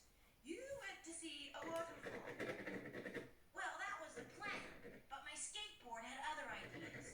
The next thing I knew, I saw this huge ocean below me. It was the Atlantic Ocean, one of the world's 5 major oceans. Jesse had no idea where he was getting all this information. Anyway, I sort of figured that it was getting really late, but I forgot my watch at home. I knew just where I could find out what time it was. Where was that? Big Ben, of course. Even Mrs. Milquetoast was speechless for a minute. The classroom was silent until she said, with a clearing of her throat, You are referring, no doubt, to the clock in London, England? Yeah, the biggest clock tower in the world. And I almost panicked when I saw the time. Then I remembered what you taught us in class. England is 5 hours ahead of us. Mrs. Milquetoast smiled, but only for a moment. Aren't you glad you were here for that class? I sure am, especially since my stomach was growling at me and I was afraid that I missed lunch. Thank goodness it was only 11:45 our time. Then what were your plans for the mid-afternoon meal? Mrs. M inquired. Well, I checked in my lunch bag and my mom had made the usual, PB&J. Don't get me wrong, I love a good peanut butter and jam sandwich, but I really had a craving for Chinese food. And what better place to go than... Jessie walked over to the globe and pointed. So you're telling us that you went to China to have lunch? Mrs. Milquetoast seemed a bit doubtful. In fact, even Jessie's classmates looked bewildered. Yeah, a picnic right on the wall. You picnicked on a wall? His friend Benji asked. Sure, the Great Wall of China. Did you know that the Great Wall of China is the only structure on Earth that is visible from outer space?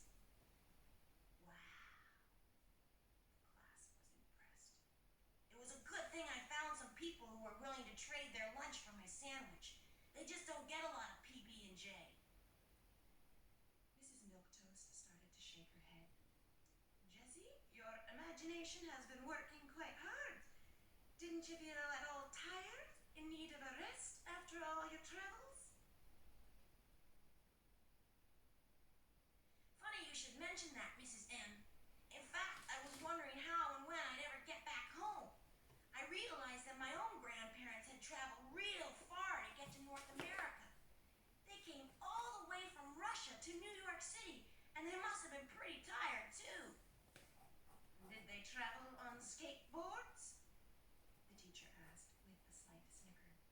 No, they came on a big ship, along with thousands of others, and it took them weeks and weeks to get to Ellis Island. Tell you something, though. I was pretty darn happy to be able to speak English again. I even brought a special lady a bouquet of flowers. Your girlfriend? Teased Amanda. No, the Statue of Liberty. I knew I was getting close to home, but before I knew it, I was swept away. The students in the classroom were sitting perfectly still. Never had the room been so quiet. Not even during the finals of the spelling bee, when Missy Johnson had to spell subterranean, which she did, although she lost on the next word, which was ephemeral. All of a sudden, I found myself looking at these beautiful mountains. To be honest, I wasn't even sure where I was, until I saw these men standing beside horses, wearing funky pants and cool hats. Mrs. Milquetoast raised her eyebrows. And those men were? Mounties, of course, Jessie happily explained. The Royal Canadian Mounted Police. One officer, named Matt, took me on a tour and even took me skiing. I'd never skied before, and it was a bit like skateboarding. Did you know that the ski lift at Whistler, British Columbia takes you up a mile in the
more stop. It occurred to me that I had visited North America, South America, Asia, Europe, Africa, and Australia. Every continent but one. It's the one I always forget in the geography quiz. Antarctica. Believe me, I'll never forget it again. Boy, was it ever cold. And it wasn't even winter. I had to keep warm by huddling together with this big group of penguins. They migrate every year so they can lay eggs.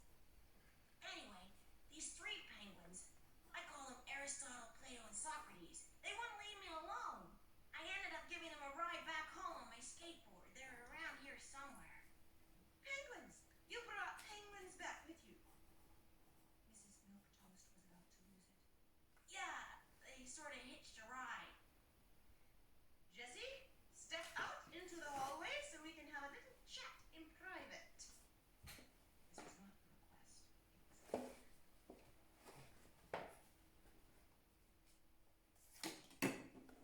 Jessie knew he was going to get in trouble. He hadn't really done anything wrong. Oh, sure, he was late, but it wasn't really his fault. And hadn't he learned so much new stuff about the world? Jessie, began Mrs. Milk Toast carefully. We all have been entertained by your wonderfully imaginative story. But it wasn't. Now, Jessie, don't argue with me. It was a very clever story. I may even speak to Mrs. Brown, the English teacher, about helping you become a better writer. You have such an imagination. But, said Jessie, however, we can't have you coming in late for school and disrupting the whole class. I want you to go home and think about what you've done. You think about how it is always better to tell the truth. Mrs. Milk Toast returned to the room and looked out the window just in time to see Jessie walking home. She could have sworn that she saw 3 penguins trailing behind him.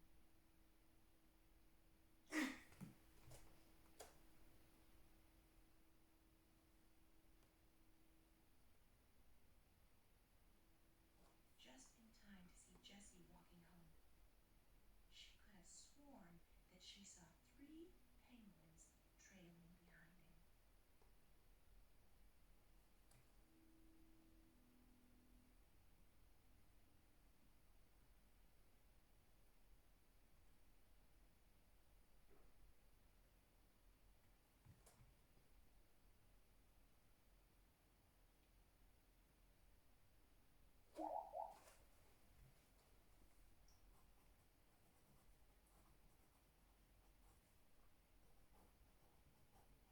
What homework?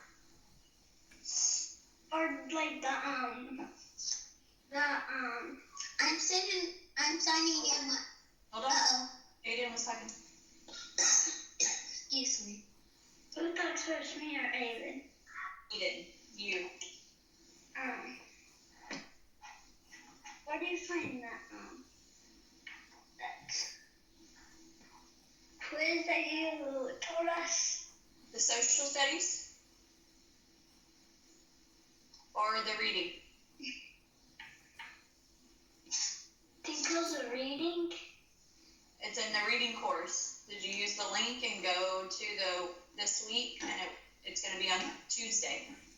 Okay. Okay. Not to do anything else? There's a social studies quiz on government. No. 2 quizzes. 2 quizzes. Okay, one from yesterday because I forgot. So then 3 quizzes. Take your time and do your best, okay? I'm doing it right now. Okay. Take your time and do your best. Bye, Aiden. Do you have to read a book or like write? Bye, Aiden. Read for 15 minutes, and then if you're up for the quotation mark challenge. Okay. Okay. Is it like the white is it the white folder? Yes. With the link? Yes.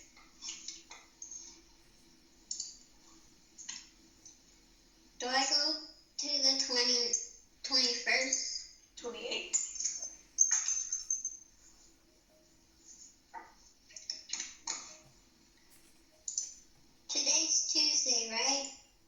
sir. But I need to do Monday because I didn't do it. Okay. Oh, I forgot. I wrote it before that reading.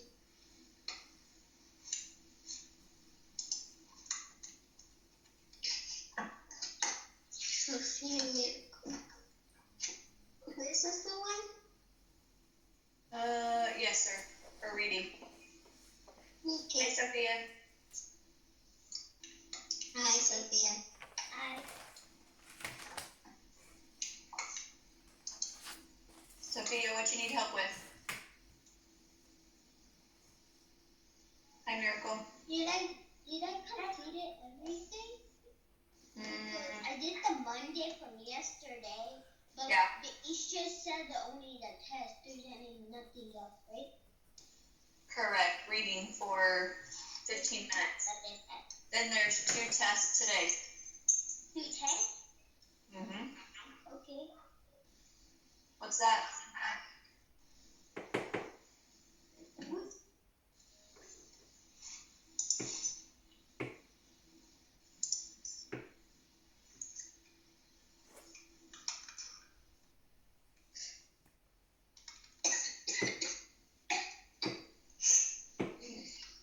Even go ahead and mute yourself. Perfect. Thanks.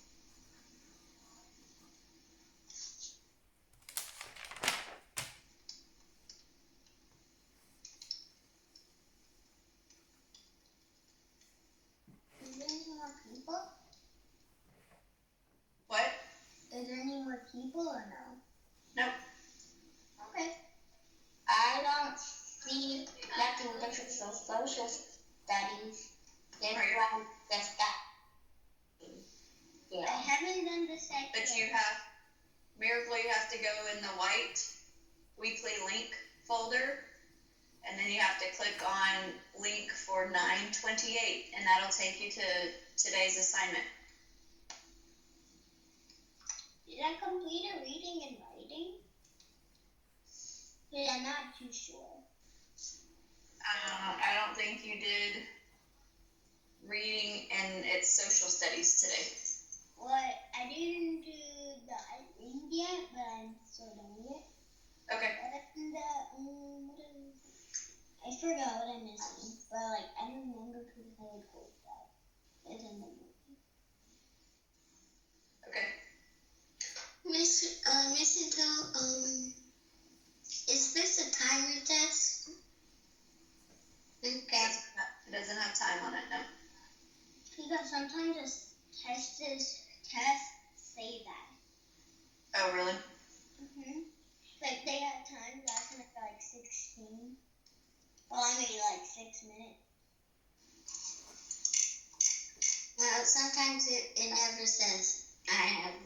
Sometimes I don't. It doesn't say on my test. Sometimes, and then it just times me up and goes to the next page.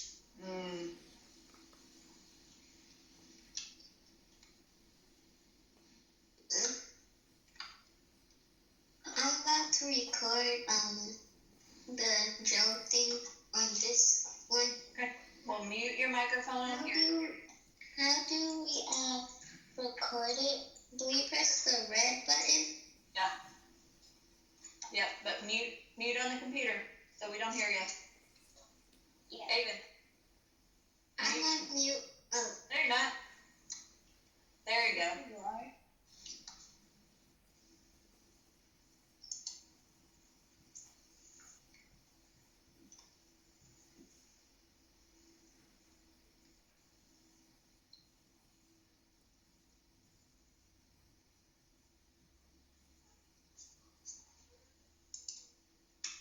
So my reading notebook, I put Brave Irene in there, but when I lost it, like I have to redo it. We couldn't find the reading book still, and I put Brave Irene there,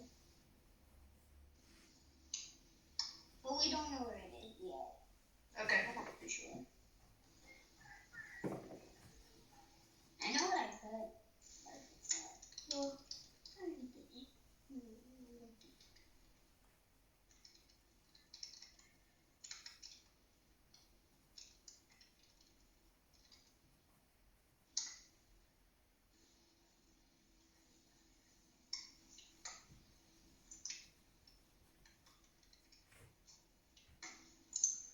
do we have to do in the class in social studies? In social studies, you're taking a quiz on government. The government? Yep, we talked about it in class today.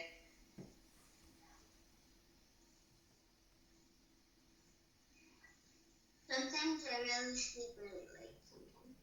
And I forgot I had school meetings. Uh-oh.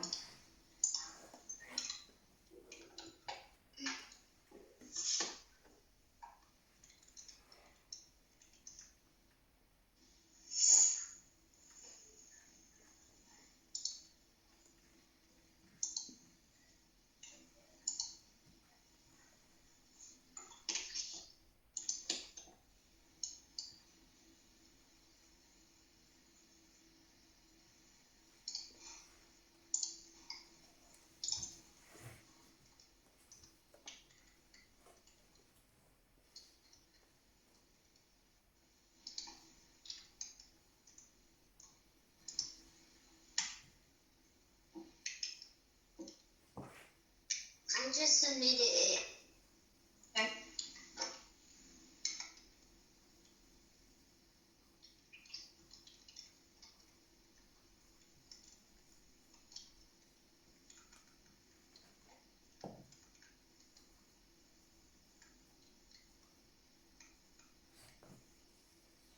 Do we have to do something? Did we have language arts today?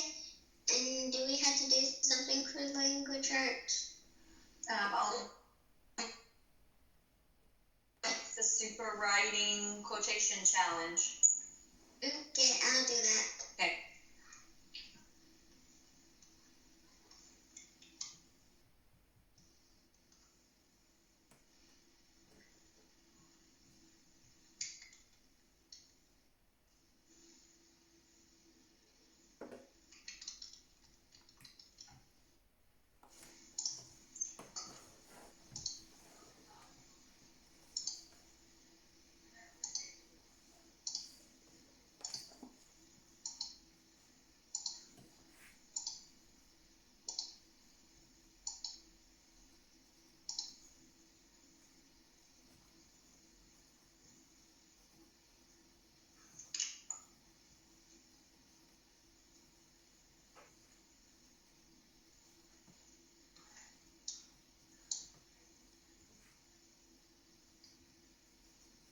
So what are we supposed to do on Tuesday? On which subject?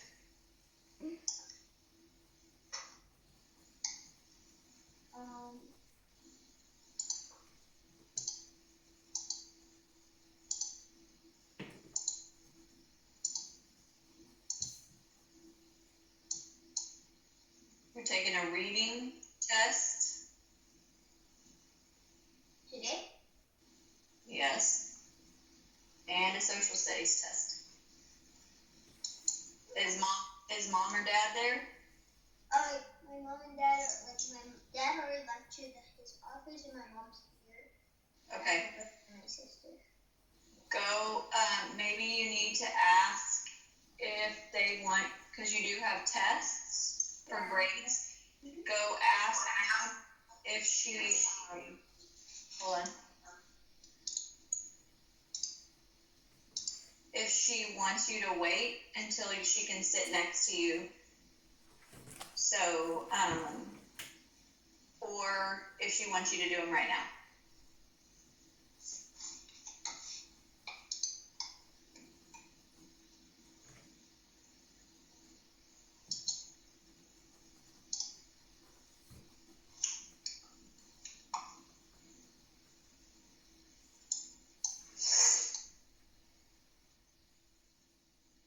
Eugene, are you okay?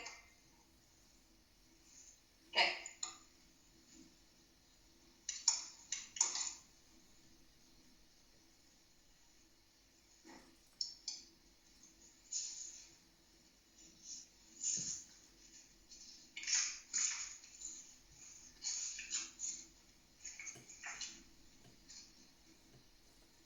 I was just writing.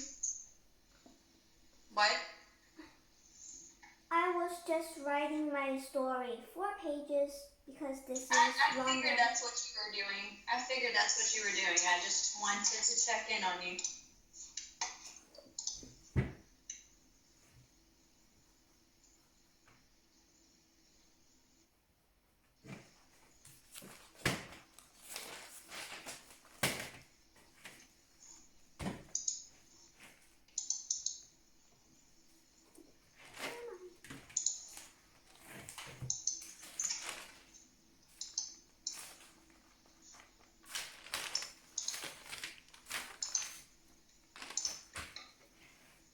I didn't.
I just finished the language arts test, the grandma one.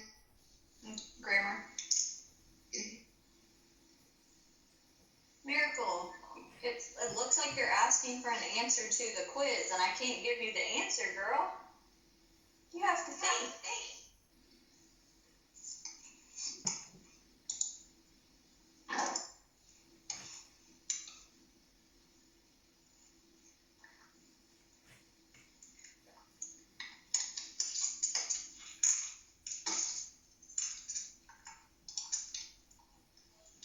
I'm just asking if it's just about classroom rules or not.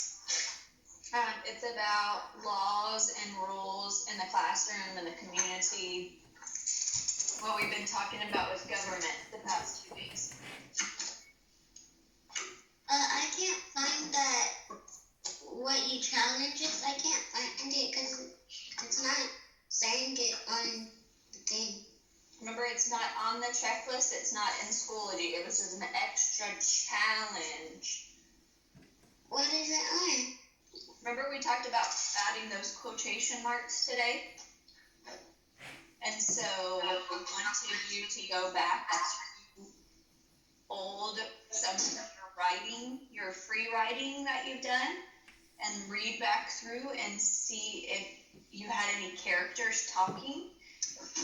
And then if you did, now that we know how and where to put the quotation marks, or I think Eugene is writing a new story today and adding dialogue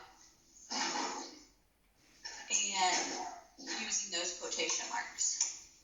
Okay. It's just an extra challenge if you're up for it.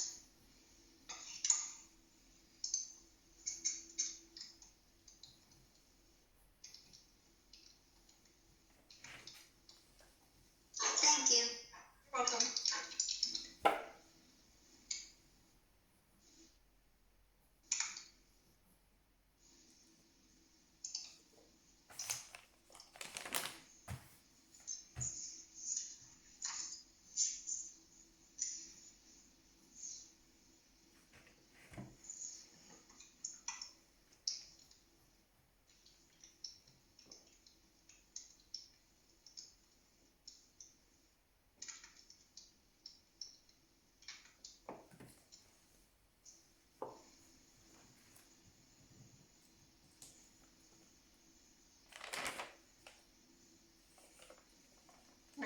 understand. It is not the...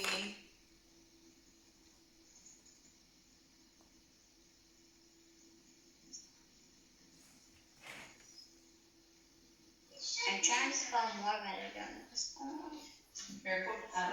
It is not the more? What are you asking? Is there more tests on today, or no? Are we just taking 2 tests? 2 tests today. And don't forget about that inferencing anchor chart in Schoology, to put that in your notebook. And then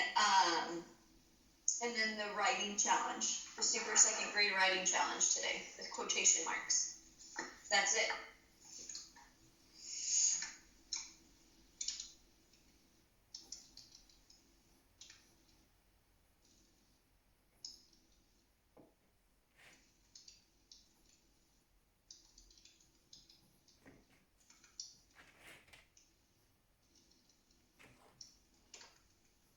Miss Simcoe, what's the password and username to Brain Pop Junior? I think it's Brain Pop. This is for math thing. Yeah, It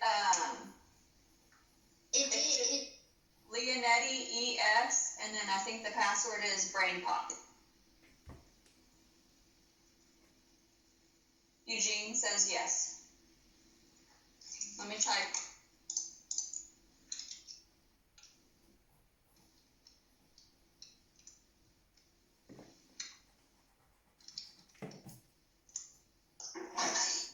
I just put those in the chat for you.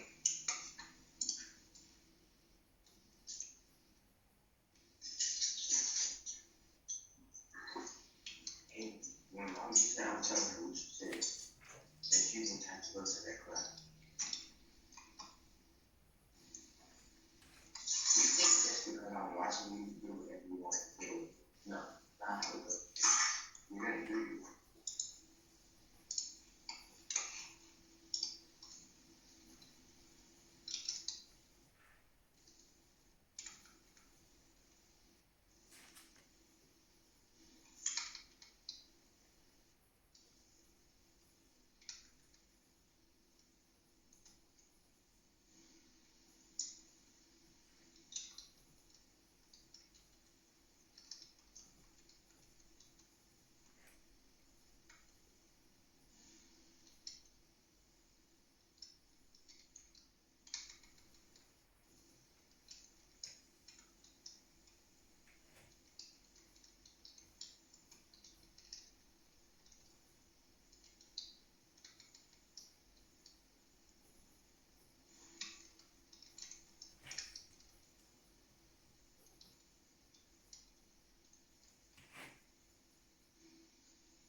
Check out my face.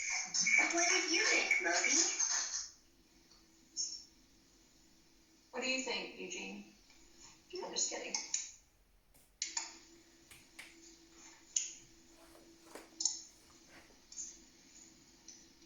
I used to make faces in my old class. Okay. Keep yourself on mute so that we don't all hear that Brain Pop video. And stop. A property is a trait that tells Thank you.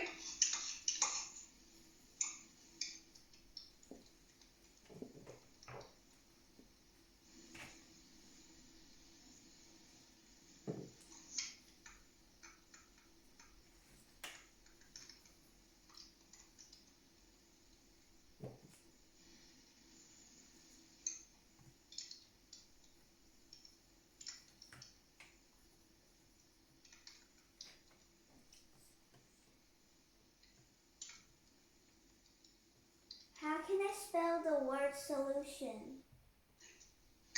Oh goodness, that's a big word. How do you think? So,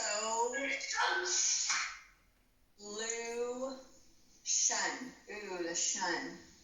I know, I know, shun is always T-I-O-N. You didn't even need me.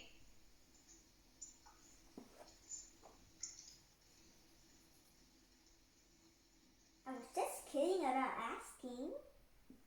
Oh, were you trying to make me feel special, like you needed me? Oh, thanks. You're so sweet.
Miracle, I don't even know what you're talking about, friend. You're just typing in the chat. It's the thing. There's like two.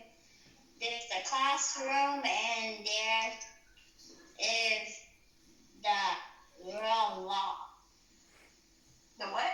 There's the classroom laws and the real laws. So the laws that we talked about. Oh, yes. There's laws in the community and then classroom rules. Yes.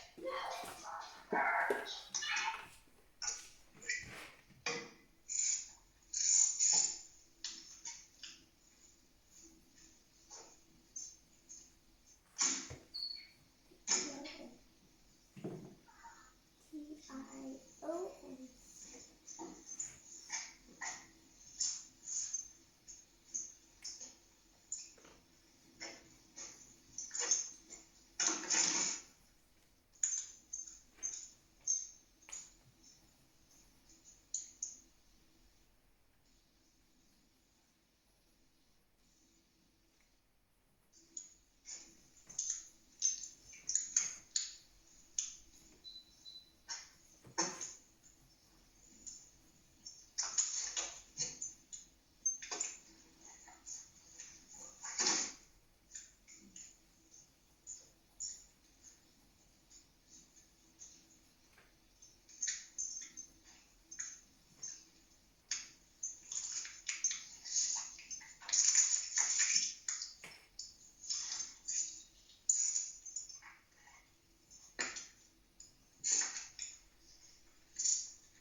You see, I'm wearing different headphones. These are my mom.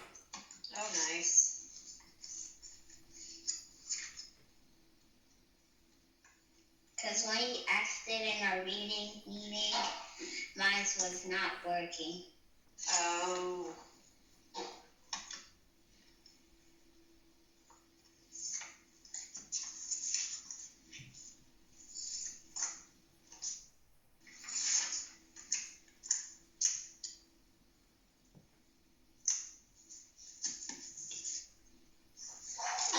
Miss Intel, Yes. are you at the school? Yes. The room looks, I like it. The room looks good. Thanks. You did it really colorful. I did it in Leonetti colors. I see the lion picture right there. Yep.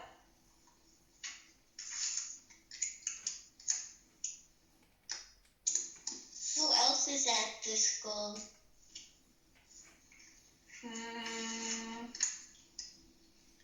All the other second grade teachers except for Miss Shaki.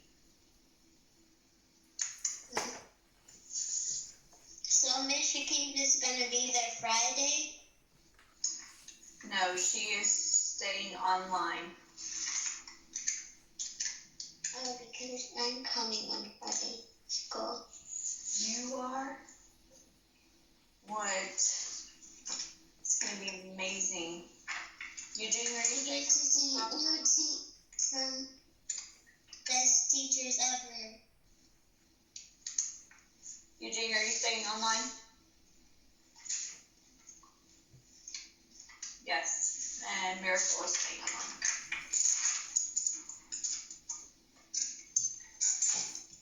I'm staying online until June or July, I don't know.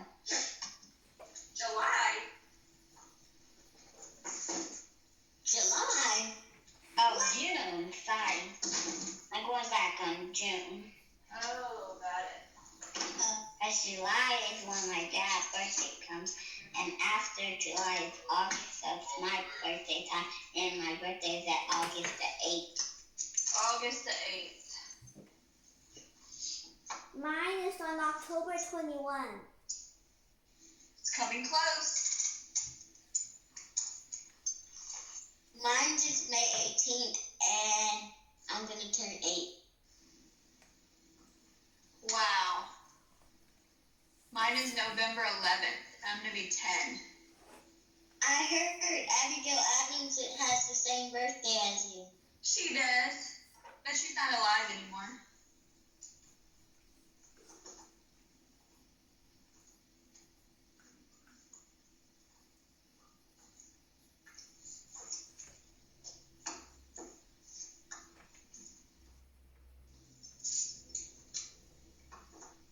Everybody's best teacher in Leonetti. Of course. It's my first time being in this school, so I want to stay in this school until Mine too. I am in 3rd grade. I've never been here either. First time. This is my Well, first. I heard about this school before. Yep.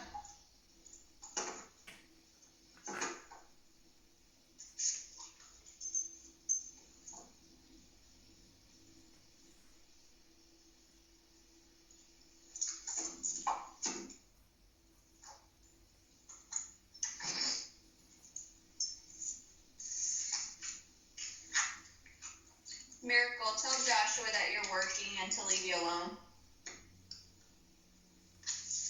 Miracle, tell Joshua. Miss Centel said.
Have you watched the Avengers before?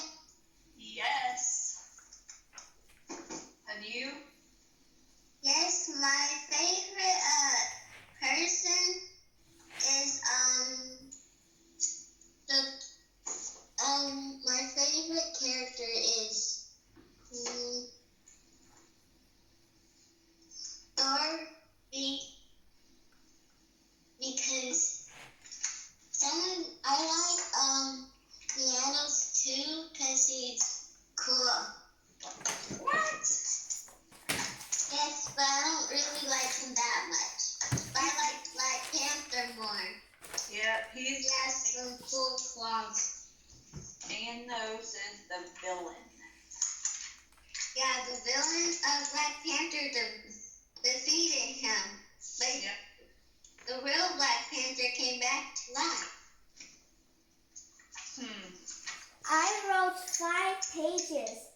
I take a picture? It's too much. What? I wrote 5 pages. How can I take a picture? It's too much. I don't know.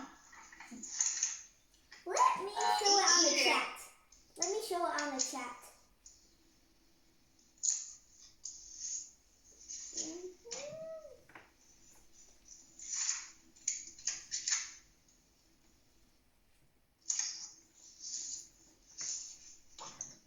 I'm not really a drawer, but let me show you one of my drawings that I used to do. That's awesome, Aven. Miracle, what did you say? Can you see the test, the government test? Because I just did it, That it what? can you see the government test? Because I just did it and it won't let me review it. Oh, you want to see what your grade is? Uh-huh. Yes.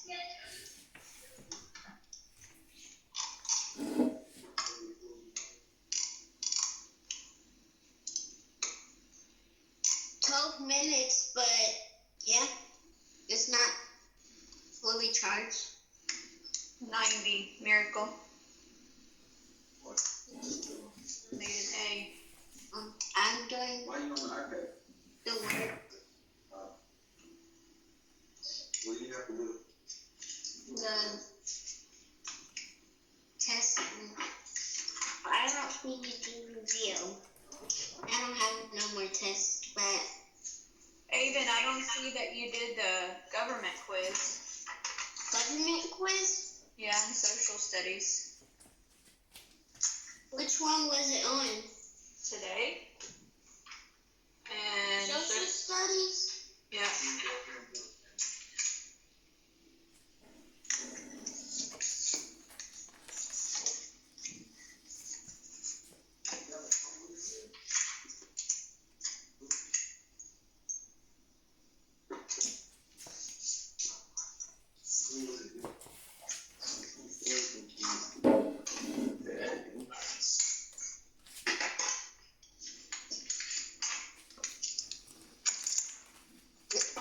Miss Asinka? Yeah. And which one was the government one on? It's in your social studies course, and if you use that white folder to use the link. And it's on Tuesday for social studies.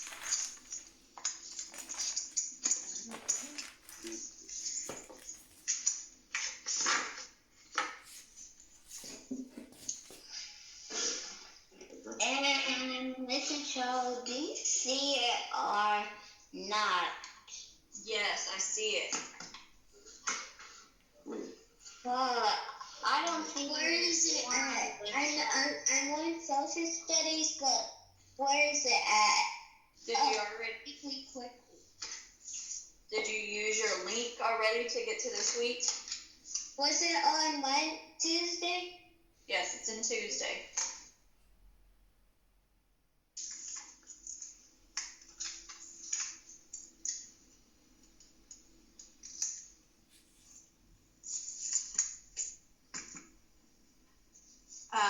Miracle, I saw yours and you did excellent on that government quiz. Good job.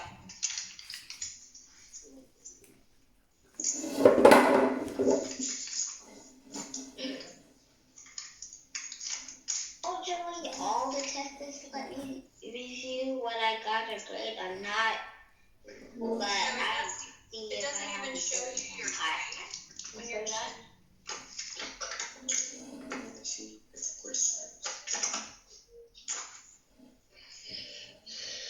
Is it a timer test?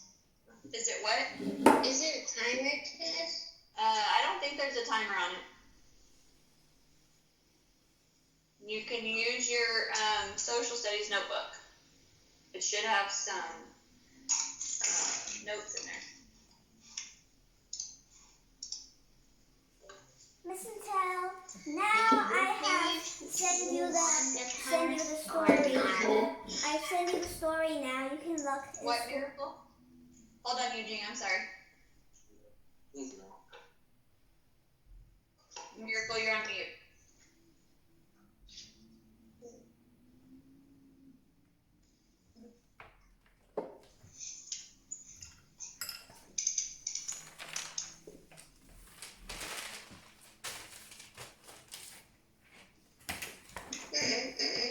This is better. Okay, Eugene, what? Now I've sent you the story. You can look on Schoology in the messages. In the messages.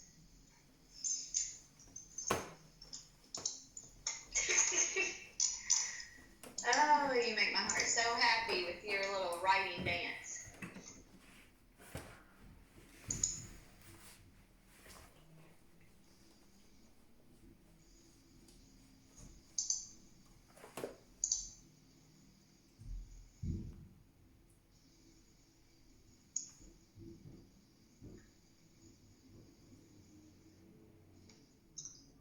What is one way you can help be a community helper?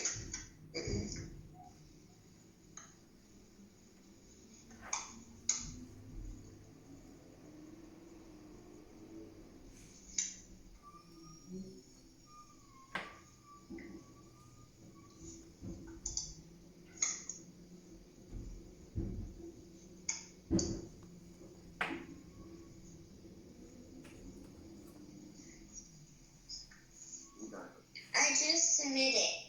Awesome. Great job. Thank you. What did I get?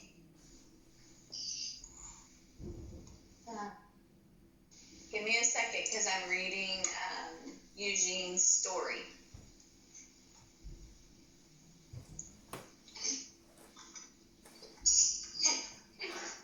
Ow, ow, ow, ow. Ow.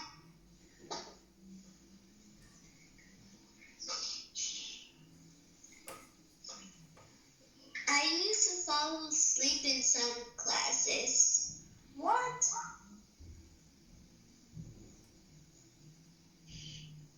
But I do it on Schoology.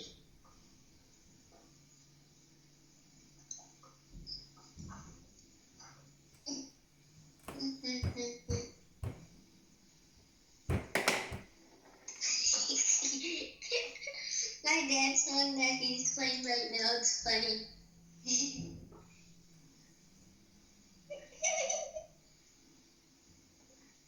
I like to play piano like Eugene does. You do. Do you know that your finger has to get strong, not like this? You don't play like this because sometimes the sound disappears. Eugene, you're being mean. You're putting my face on my chat. Oh, No, I I'm mean not. on the chat. You have to play like this, not like this. Sometimes the sound doesn't come out. You didn't say nothing, Eugene.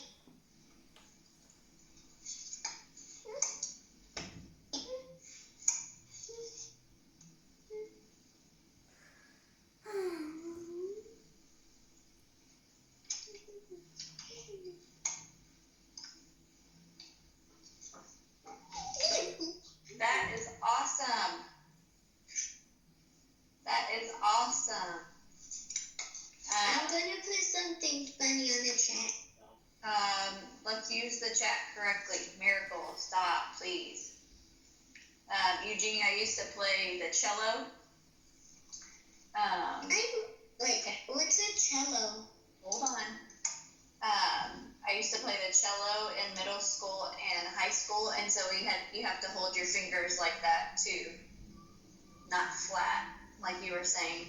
And then I took piano lessons for a little bit, but so yeah, you have to have your fingers like that and not flat. Well, bye everybody. Because Bye, Miracle. if it's flat, sometimes we can't even hear a sound.